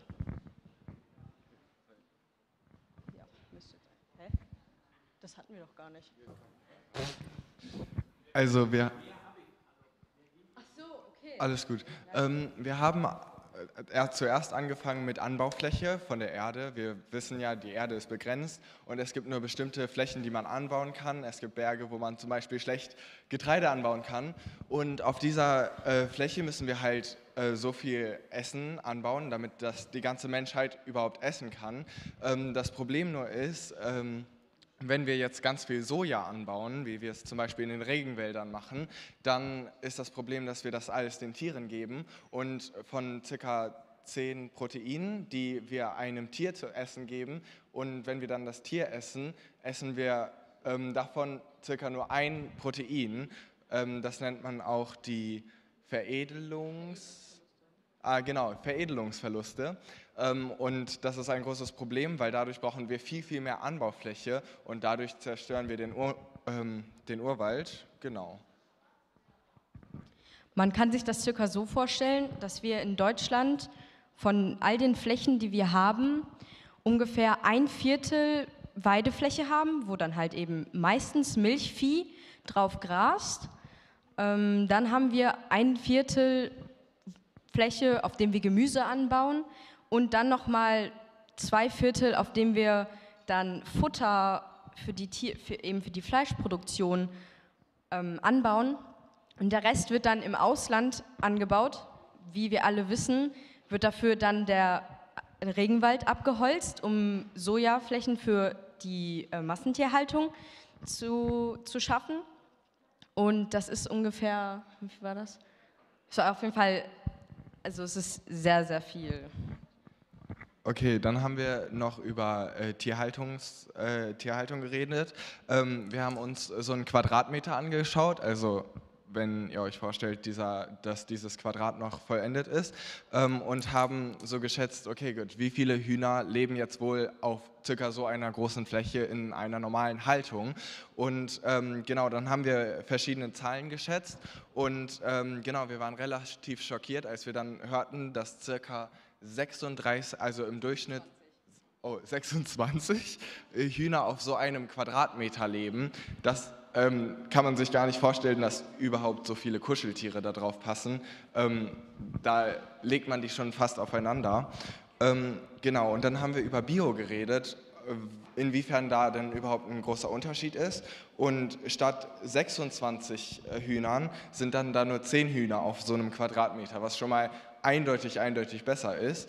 Plus dieser Verbesserung ist pro Quadratmeter dann aber auch noch 4 Quadratmeter Landfläche, also Außenfläche, sodass sie auch mal das Tageslicht sehen, was, denke ich, auch noch ein sehr, sehr wichtiger Punkt ist, weil ich glaube, niemand von uns will in einer Industriehalle die ganze Zeit leben und nie rauskommen. Das ist, glaube ich, ziemlich depressing. Was auch noch ein Problem an Fleischkonsum ist zum Beispiel,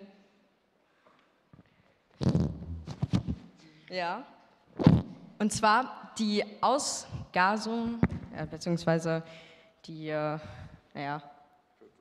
Fürze, aber ich wollte gerade das andere Wort. Ja, nein, nicht Methan, egal.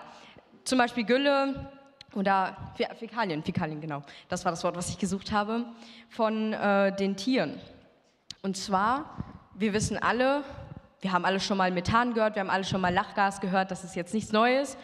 Aber was uns auch nahegelegt wurde, ist, wie viel das so in CO2 umgerechnet wäre. Also da ist man dann nochmal im Vergleich relativ gering, dass ungefähr ein Lachgas, nicht Lachgas, damit fange ich mal nicht an, ein Methangasmolekül ungefähr, waren das 23, ne? 23 Kohlenstoffmolekülen entspricht.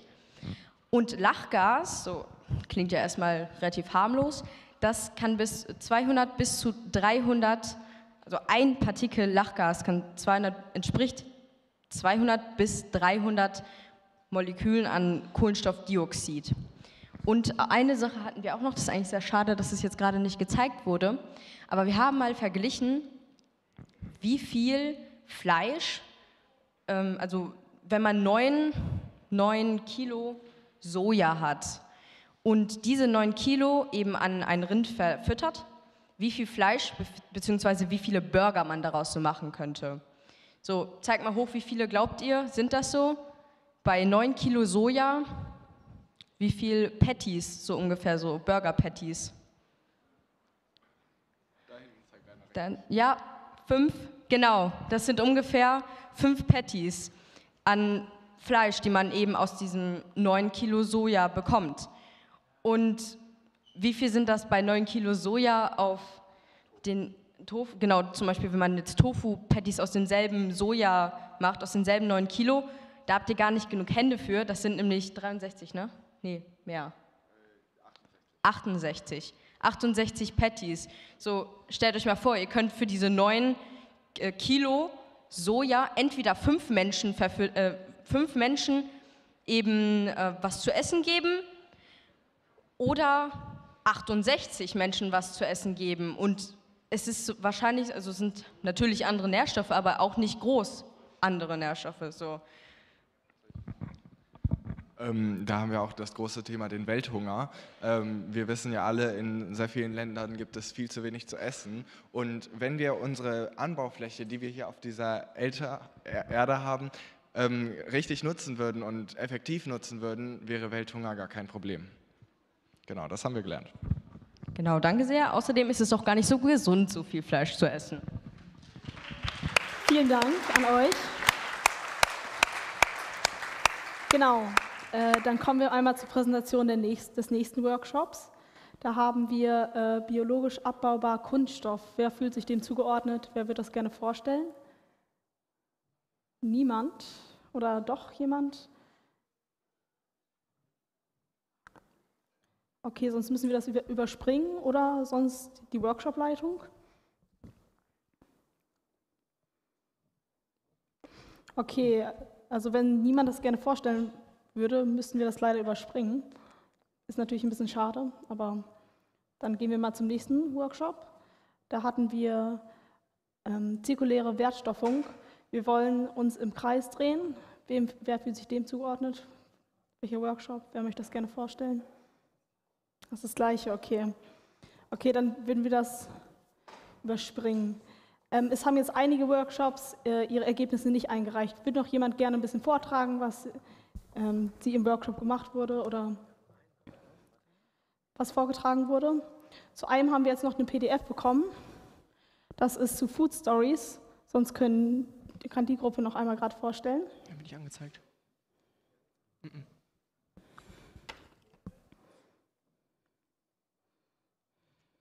Sehr cool. Ja, mega. So, super, dass ihr das macht. Also, wir haben erstmal geguckt, was wir essen und woher es kommt. Und ja, also wir haben rausbekommen, dass sehr viel einfach aus anderen Ländern importiert wird, was wir eigentlich denken, ist einheimisch. Aber wenn man es mal durchliest, kommt es gar nicht von hier. Wir haben auch eine Ernährungspyramide erstellt.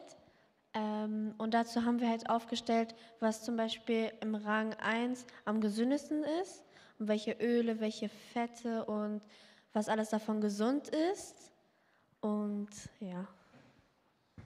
Also besonders gesund sind jetzt Sachen wie Gemüse halt. Die waren, glaube ich, auf dem 2., aber ich weiß nicht mehr, was auf dem 1. war. Und zum Beispiel am ungesundesten sind Sachen wie Schokolade oder so, die einfach sehr viel Zucker haben. Und was man am wenigsten glaubt, ist, dass Fleisch und so auf dem drittletzten waren, obwohl man eigentlich denkt, dass es halt auch sehr gesund ist. Ja. Und dann haben wir noch geguckt, was verändert werden müsste, damit es halt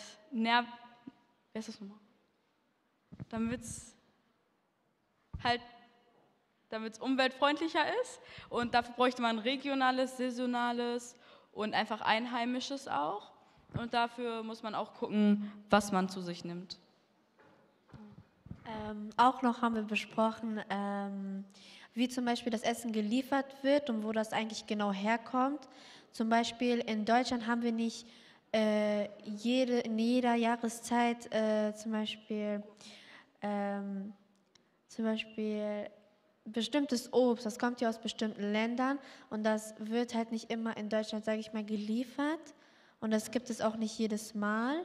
Zum Beispiel Äpfel. Äpfel gibt es ganz oft in Deutschland, wird auch hier angebaut. Und ja. Mehr haben wir nicht. Dann euch vielen Dank. Das habt ihr super gemacht. Genau. Jetzt gebe ich an dich.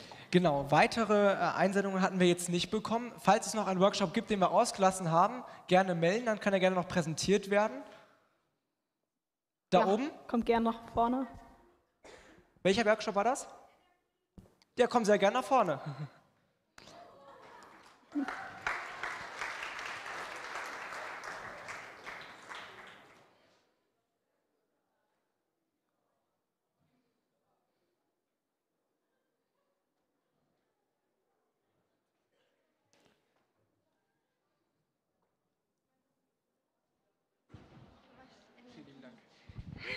Wir haben es leider nicht zum Visualisieren, aber ihr könnt ja gerne erzählen. Also wir haben doch die Fotos von der Präsentation bei Biokunststoff und... Waren die dabei gewesen? Ja, das war Biokunststoff und das andere. Ich weiß nicht, ob wir das so schnell hinkriegen, sonst fangt doch schon mal an, ein bisschen zu reden und das Mikro nah dran halten. Achso, die waren drin. Waren die vorletzten? Ja, wo sich keiner gemeldet hat.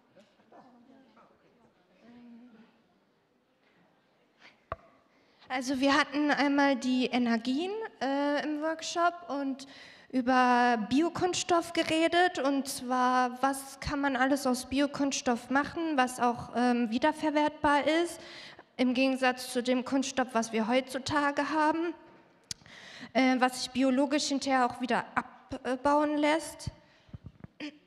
Zum Beispiel Einweggegenstände, Gabel, Messer, Teller, die kann man alle hinterher, es gibt ja auch diese Strohhalme, die sich hinterher von selbst auflösen lassen. Das könnte man zum Beispiel daraus produzieren oder von restlichen Lebensmitteln, die man hinterher verwenden kann, um die in Biokunststoff umzuwandeln. Kann auch das nächste Bild schon. Und da haben wir nochmal Ressourcen, die wiederverwendet werden können, zum Beispiel bei Klamotten, dass man zum Beispiel alte Klamotten, die aus Baumwolle zum Beispiel bestehen, dass man die schreddert und umwandelt in neue Klamotten, die dann so ähnlich sind wie diese Sachen hier. Oder es gab auch eine Firma, die zum Beispiel Kaugummis auf der Straße genommen hat und daraus Schuhe gemacht hat. Also einfach Ressourcen, die man wiederverwenden kann, die nicht direkt recycelt werden, sondern entweder langanhaltend lebendig bleiben und nicht einfach so schnell wegschmeißt, wie, ja, das gefällt mir gerade nicht, ich will was Neues, dass man das halt verkauft oder spendet oder je nachdem halt alles wiederverwendet. Ja. Perfekt. Danke.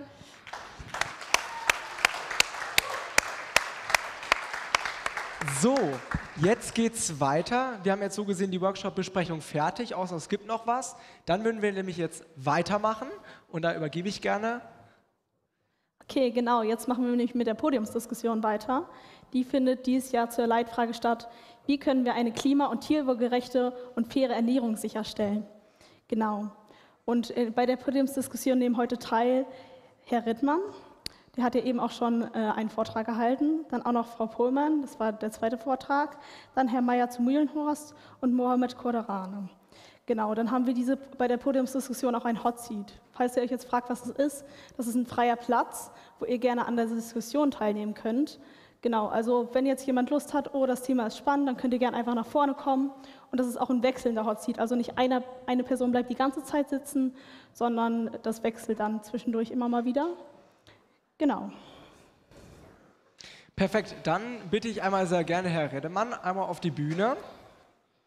Klatschen. Genau, dann bitte ich einmal Frau Pohlmann bitte auf die Bühne. Genau, dann als dritten Kandidat Johannes Meyer zur Mühlehorst. Und als letzten Kandidaten dann auch noch Mohamed Korderane. So, wir setzen uns dazu. Genau. So.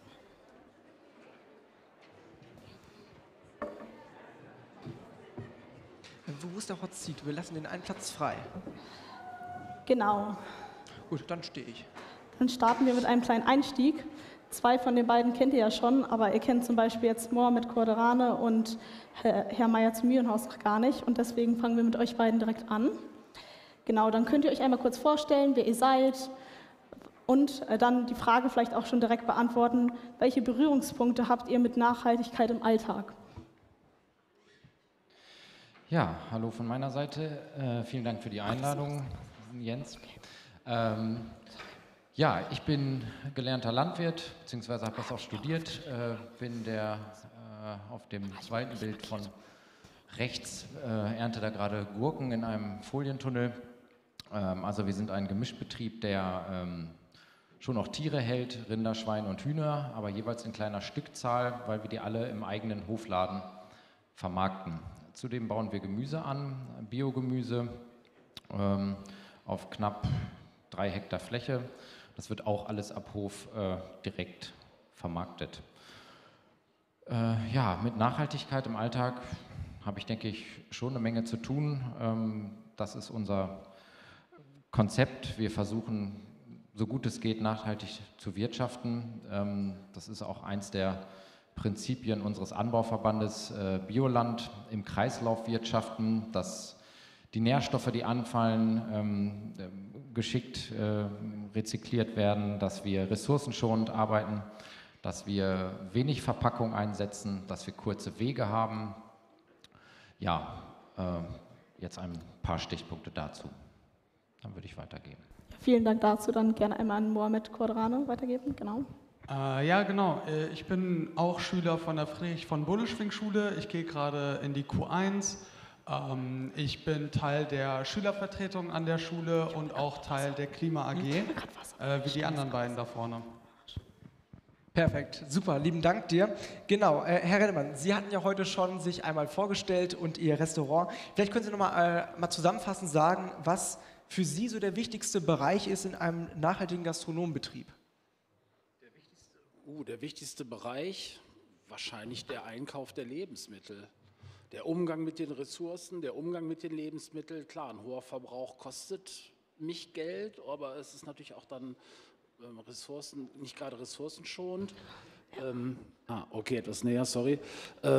Ja, eigentlich dreht sich um den Einkauf. Das ist so das Hauptmerkmal. Und natürlich das Konzept der Küche. Bin ich jetzt ein Steakhaus oder ein veganes Haus? Und wir liegen irgendwo dazwischen nicht. Bei uns ist der Fleischanteil sehr klein. Das ist auch so ein Stück weit Konzept. Perfekt. Und abschließend zu Frau Pullmann, was ist denn bei Ihnen? Sie hatten auch schon einen Vortrag heute gegeben, um Ihre Perspektive zu schildern. Wie würden Sie das bewerten? Und zwar, was ist für Sie der wichtigste Aspekt oder Ihr wichtigstes persönliches Anliegen im Bereich Fair Trade School? Ja, ich habe es eben schon in den Workshops gesehen und ich war total begeistert, wenn ich mit SchülerInnen zusammenarbeite oder mit anderen Zielgruppen, dass ich nicht versuche zu indoktrinieren, also zu sagen, boah, ihr müsst jetzt Fairtrade-Produkte kaufen oder euer Leben komplett umstellen, sondern ich versuche immer, die SchülerInnen anzuleiten, zu gucken, wie funktioniert so eine Wertschöpfungskette, was ist da vielleicht nicht so gut dran, was kann geändert werden, also zu gucken auf die individuelle Seite, wie kann man den Konsum bewusster gestalten, aber dann auch auf die gesellschaftliche Seite, also zum Beispiel, wenn ihr an der Schule seid, da gibt es ja auch die Fair-Trade-Gruppen, also eine AG zu gründen, auf eine Demo zu gehen, also auf der einen Seite diese individuelle Ebene sichtbar zu machen und auf der anderen Seite auch die gesellschaftliche, weil das ist die wichtigere meiner Meinung nach. Perfekt. So, dann wollen wir natürlich sehr gerne inhaltlich starten nach unserer Vorstellungsrunde. Ich wollte noch mal so eine kleine Übersicht auch noch mal geben. Die Diskussion oder unser Gespräch, wir haben uns da 3 große Blöcke rausgesucht. Der eine ist Klimaschutz, Fair Trade und der dritte ist tiergerecht. Diese 3 Bereiche werden wir im folgenden Gespräch probieren, noch genauer zu analysieren und auch ins Gespräch darüber zu kommen, weil das für unsere Veranstaltung auch sehr wichtig ist, dass wir ins Gespräch kommen, dass wir Meinungen austauschen und vor allem auch probieren, neue Perspektiven zu entwickeln. Genau, daher auch gerne die erste Frage an Herrn Reddemann. Und zwar, aus Sicht eines Kochs, was würden Sie sagen, müsste sich, wir können das gerne auf Bielefeld oder auch auf Deutschland beziehen, was müsste sich in den Gastronomiebetrieben grundlegend ändern, damit es nachhaltiger passieren kann oder auch die Gestaltung besser nachhaltig läuft? Wow, ja, schwierige Frage. Ich meine, ob ich das jetzt so für die ganze Gastronomie beantworten kann, weiß ich nicht. Ich kann zu unserem Lokal sagen, wir haben vor 12 Jahren angefangen und da war Bio eigentlich gar kein großes Thema. Es war sehr klein. Wir haben ganz normal angefangen und sind dann den Weg gegangen, Dinge einfach nicht mehr auf die Karte zu schreiben, die uns nicht mehr passten. Also vor 12 Jahren gab es bei uns konventionelles Kalbfleisch als italienischen Braten. Die Leute haben es gern gegessen, aber irgendwann ist uns klar geworden, dass die Kälber echt ungünstig gehalten werden und haben es einfach weggelassen. Und so diesen Weg sind wir dann langsam Schritt für Schritt gegangen und jetzt finden wir halt komplett Biolandfleisch bei uns auf der Karte zum Teil. Es gibt auch noch konventionelle Dinge zum Frühstück, also wir haben auch noch einen guten Weg zu gehen, aber ich finde, so jeder Einzelne könnte für sich ja anfangen und überlegen, ja los komm, ich lasse dieses Putenfleisch weg, ich brauche dieses brasilianische Hähnchenschnitzel nicht auf meiner Karte. Aber das ist wirklich schwer für mich zu beantworten, jetzt wie jemand sein Restaurant zu führen hat. Oder es gibt ja so viele Konzepte, oder? Also von Gourmet bis am Boulevard zur Sportsbahn Burger essen. Also es fällt mir echt schwer, jetzt da Tipps zu geben. Der Konsument kann es oder die Konsumenten können es entscheiden, es einfach nicht zu bestellen. Ja, das ist ein sicherlich guter Punkt. Vielleicht auch. Ja, sehr gerne.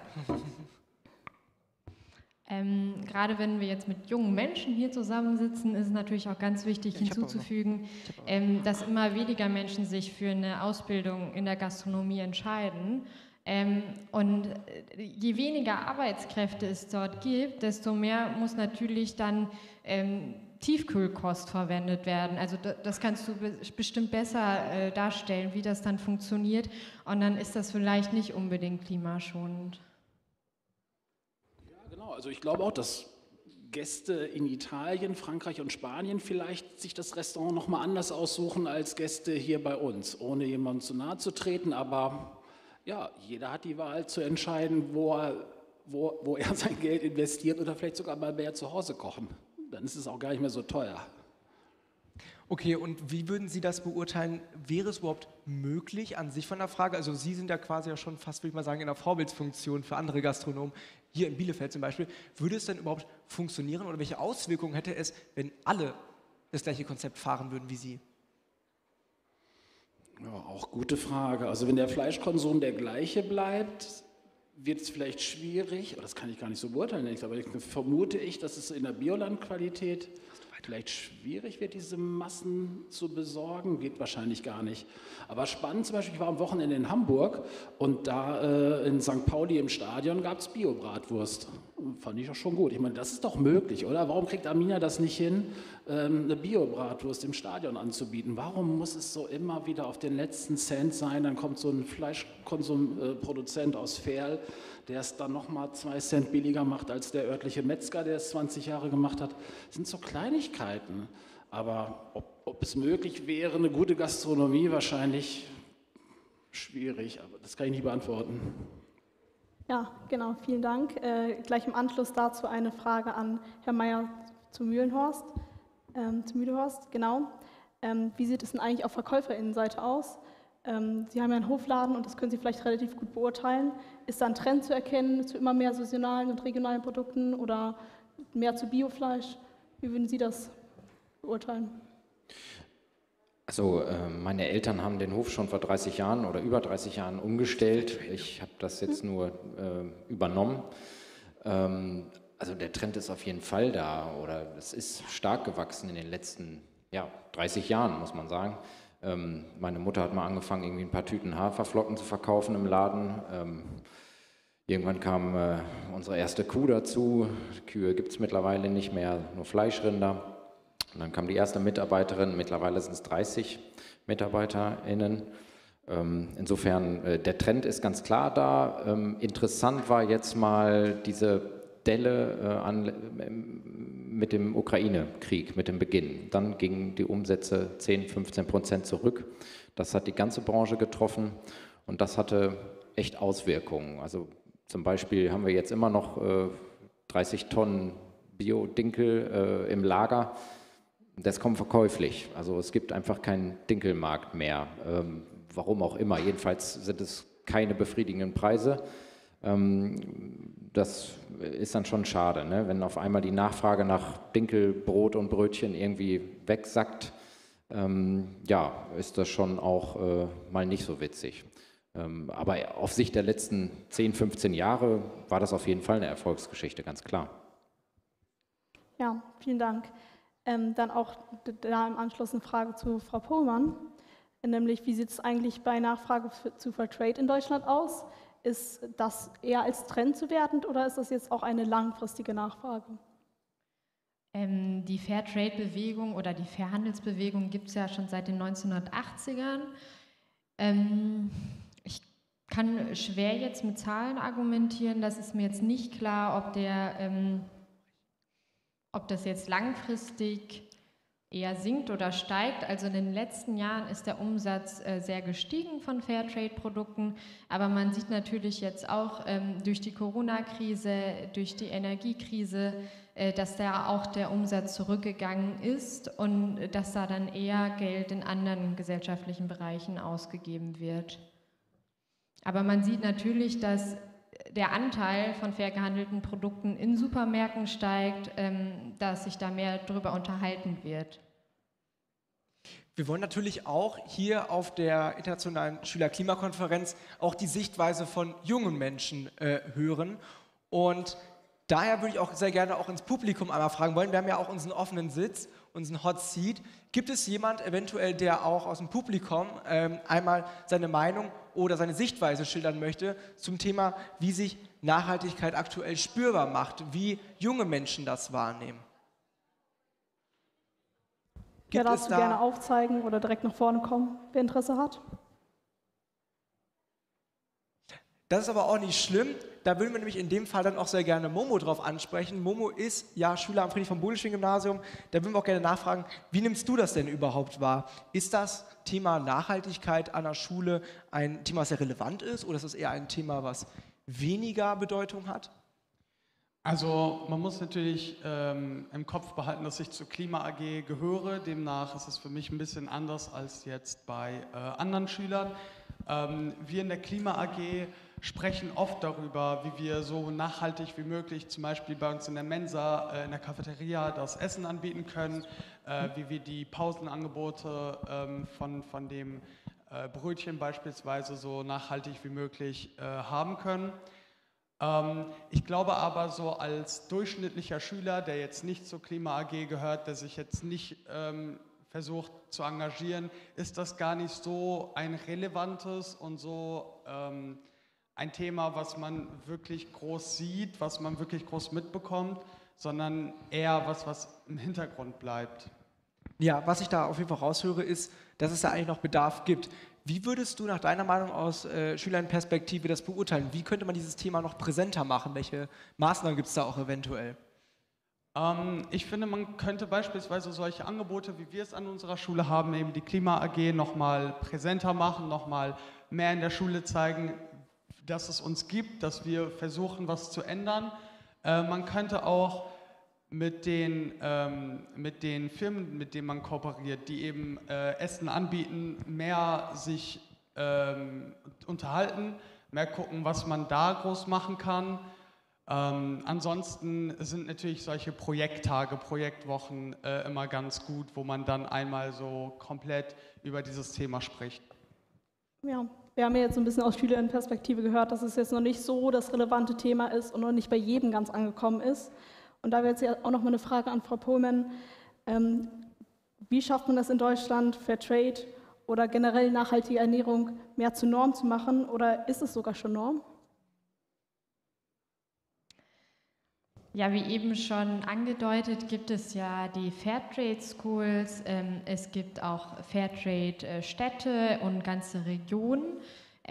Da werden bestimmte Kriterien genutzt, um zum Beispiel in der Schule Fairtrade oder Nachhaltigkeit umzusetzen. Es gibt bestimmt auch so ein Zertifikat Klimaschule. Da müssen dann verschiedene Produkte in der Mensa fair und nachhaltig sein. Da muss das zum Beispiel im Unterricht umgesetzt werden. Also das nennt man auch Whole Institution Approach. Also wenn man in einer ganzen Bildungsstätte oder einer Organisation, sei es der Gemeinde, der Stadt, dem Bundestag, da verschiedene Richtlinien knüpft, um Fairtrade oder andere Nachhaltigkeitsaspekte zum Standard zu machen. Und da passiert schon sehr, sehr viel. Müssen halt immer gucken, dass das nicht vernachlässigt wird, wenn es einmal diesen Standard gibt, dass das immer weiter ausgebaut wird und dass es nicht an dem Engagement Einzelner hängt, in Schulen zum Beispiel, dass das weiter ausgebaut wird. Und wird Ihnen dann direkt eine konkrete Maßnahme einfallen, was Sie jetzt machen würden, wenn Sie hören, so, das ist eine Schule, wo das jetzt noch nicht so verbreitet ist oder insgesamt vielleicht auch ist es in der Stadt nicht so verbreitet. Wie würden Sie das angehen? Fallen Ihnen da Maßnahmen ein? Ja, zum Beispiel jetzt hier an der Schule die Klima-AG finde ich einen total sinnvollen Ansatz. In der Stadt gibt es zum Beispiel die Ernährungsräte. Ich wohne in Kassel und da hat sich der Ernährungsrat gegründet und das ist ein Zusammenschluss aus verschiedenen, also ein Zusammenschluss von verschiedenen Akteuren. Da ist zum Beispiel die Gastro dabei, landwirtschaftliche Betriebe, Ernährungsinitiativen, die Stadt und dann schaut man halt, wie man in der Stadt die Wertschöpfung von Lebensmitteln lokaler machen kann, also wie zum Beispiel in Schulmensen, in der Uni, in den Stadtmensen, wie man da das Essensangebot nachhaltiger gestalten kann. Und das gibt es schon in sehr, sehr vielen Städten und das finde ich super sinnvoll. Ja, Sie haben das auch gerade angeklungen und zwar auch mit der Frage von Sarah eben. Und zwar, kann nachhaltiges Essen, kann Fairtrade auch überhaupt unser Standard werden? Wir hatten heute Morgen die SchülerInnen-Statements, vor allem im Videoformat, ja gehört und da wurde auch vor allem ein Punkt schon mehrfach angesprochen und zwar die Frage des Geldes, die Frage des Preises. Ist es überhaupt möglich, dass das noch im gleichen Rahmen, im Kostenrahmen ist wie vorher? Und da sind wir sehr, glaube ich, gespannt auch auf Ihre Perspektive. Und zwar, inwieweit sich dieser Nachhaltigkeitsaspekt auf den Preis auswirkt. Wenn wir jetzt sagen, wir probieren alles nachhaltig zu gestalten oder wir probieren vieles nur noch im Fairtrade-Format anzubieten, würde das die Preise extrem in die Höhe schnellen? Oder würde man sagen, man kann es auch in einem Rahmen, wie es jetzt ist, lassen? Also für ein Restaurant erklärt, würde ich sagen, ein reines Bio-Restaurant zu machen, würde preislich eine extreme Erhöhung bedeuten. Also wir versuchen schon bei Fleisch, bei saisonalem Gemüse, Obst und so weiter, alles in Bio zu bekommen, was geht.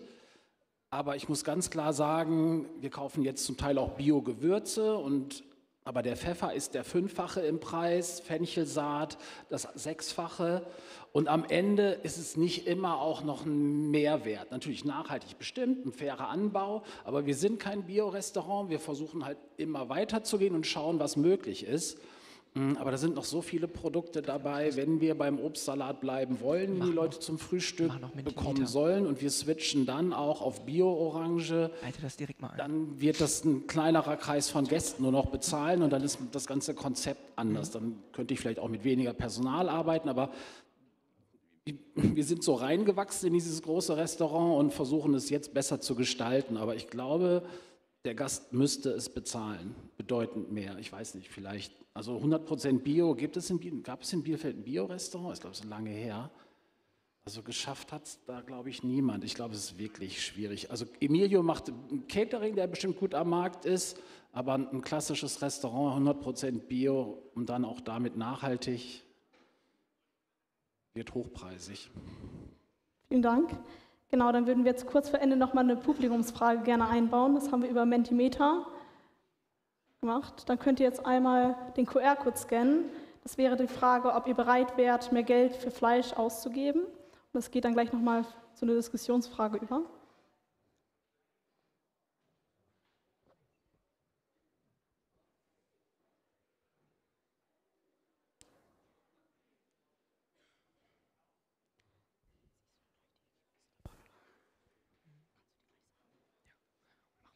das Fazit.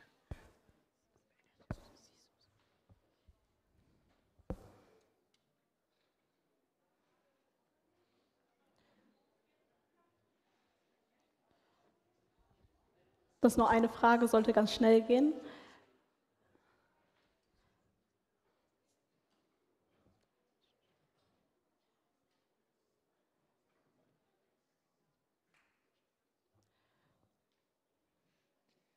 So, ich glaube, es müssten in der Zeit, glaube ich, alle geschafft haben, einmal abzustimmen.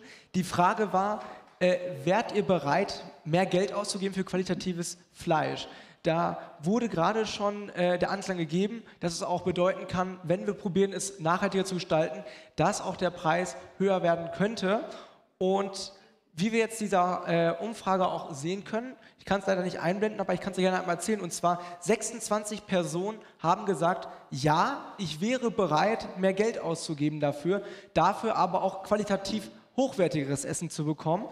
10 Leute waren sich da eher etwas unsicherer und sagten, dass sie nicht so ganz darüber Bescheid wissen würden, ob sie es machen würden oder nicht. Und weitere 10 Leute haben gesagt, dass sie es eher nicht vorstellen könnten.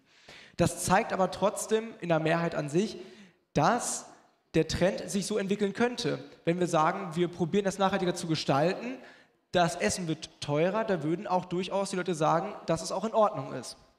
Genau, und dann jetzt auch nochmal die Frage an Sie weitergegeben. Was würden Sie sagen? Geht das Wohl des Tieres über den Preis?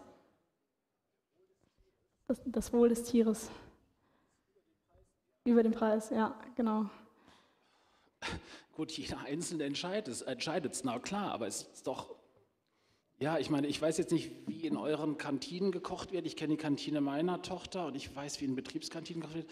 Auch hier in der Uni, man muss es einfach auch so sagen, es geht doch eigentlich nur um den Preis. Also keinen interessiert doch irgendwie irgendwas, oder? Es geht nur um den Preis und eine große Auswahl der Gerichte, die in Kantinen präsentiert werden müssen. Ich verstehe das bis heute nicht, warum es nicht nur ein Essen geben kann oder 2. Dann könnte man das auch reduziert in guter Qualität machen. Ich finde, niemand muss mittags ein Kotelett oder eine Frikadelle ungarische Art in der Schule essen oder hier. Dann geht es halt über den Preis. Aber wenn, glaube ich, die Verbraucherinnen einen anderen Anspruch hätten oder sagen, ey, ich brauche das alles gar nicht, mir reicht ein Berg Brokkoli und Kartoffelpüree als Mittagessen, dann ging es eigentlich viel leichter so, ne? Ja, da würde ich Ihnen auf jeden Fall zustimmen. Wir würden gerne einmal unsere Veranstaltung auch einmal gerne zusammenfassen. Und zwar, wir haben heute, glaube ich, sehr gut mitnehmen können, dass es eine große Veränderung bedarf. Wir brauchen dringend neue Lösungen und das fängt meistens schon bei den ganz kleinen Dingen an, wie uns heute auch in den Vorträgen im Morgenbereich vorgestellt worden ist. Wir haben auch die Statements heute erlebt, wo auch Schülerinnen aktiv gesagt haben, dass sich etwas verändern muss und das ist sehr wichtig. Und da hat sich vor allem daraus kristallisiert, es braucht mehr und bessere Anreize, auch im Bereich Preisgestaltung, im Bereich von Wirtschaft und Politik, um diese Nachhaltigkeit noch besser durchzuführen. Aber auch, da glaube ich, hilft auch unsere Veranstaltung heute ein kleines Stück dazu, und zwar es bedarf an einer besseren Aufklärung. Dieses Thema muss noch besser, noch transparenter präsentiert und besprochen werden. Es ist ganz wichtig, das hatte Momo auch gesagt, dass das ein Thema ist, was in der Schule eigentlich zu geringfügig ist. Und da müsste, glaube ich, an dem Ziel noch ein bisschen gearbeitet werden, dass das vor allem am Grundstein Schule im Bereich Bildungssystem klarer kommuniziert wird, dass Ernährung, nachhaltige Ernährung ein ganz wichtiger Schritt ist für unsere Zukunft. Genau, dann bedanken wir uns ganz herzlich. Genau, und erstmal vielen Dank auch noch für die Podiumsdiskussion, dass Sie mitgewirkt haben. Genau, die wäre jetzt auch hiermit beendet. Ich hoffe, bei Ihnen konnten wir ein bisschen zum Nachdenken anregen, auch noch über Fleischkonsum, Nachhaltigkeit und vor allen Dingen über unsere Hauptfrage der Podiumdiskussion. Ja. Okay, und dann können Sie sich einmal zurück auf Ihre Plätze begeben. Wir bedanken uns auch ganz, ganz herzlich auch dieses Jahr für die zahlreiche Unterstützung der Sponsoren, für die KlimaWoche. Genau, ja, jetzt wäre die gesamte Klimakonferenz auch beendet. Vielen Dank, dass ihr alle da wart und ich hoffe, ihr hattet einigermaßen Spaß und es war am Ende nicht mehr zu lange und ihr könntet ein bisschen was noch mitnehmen. Und hoffentlich sehen wir euch dann auch nächstes Jahr wieder zur Klimakonferenz 2025. Ihr könnt euch schon mal merken, die findet am 12.03. statt, 12.03.2025, zu dem Thema Fast and Fair Fashion. Genau, wie eben schon angekündigt von Herrn Ohlemeyer, wird es da vielleicht auch eine kleine Modeschau geben. Auf jeden Fall soll das ein bisschen interaktiver werden als dieses Jahr. Und falls da Schülerinnen oder Schüler von euch Interesse haben, nächstes Jahr ein bisschen bei der Moderation oder bei der Organisation beizuwirken oder coole Ideen haben zur Gestaltung, könnt ihr auch gerne auf uns zukommen oder uns eine Mail schreiben. Auf der Website findet ihr auf jeden Fall auch Herr Ohlemeyers E-Mail-Adresse. Da könnt ihr euch sonst auch sehr gerne melden. Genau. Und gerne noch einmal sitzen bleiben. Eine Abschlussinformation, auch organisatorischer Bereich. Für die Personen, die jetzt aus dem schulischen Bereich hier da waren, ihr werdet von der KlimaWoche eine E-Mail erhalten mit einem Zertifikat, dass ihr heute hier dabei gewesen seid. Nochmal wichtig anzumerken. Wir bedanken uns vielmals bei euch und wir hoffen, wir sehen uns nächstes Jahr wieder. Sehr gut.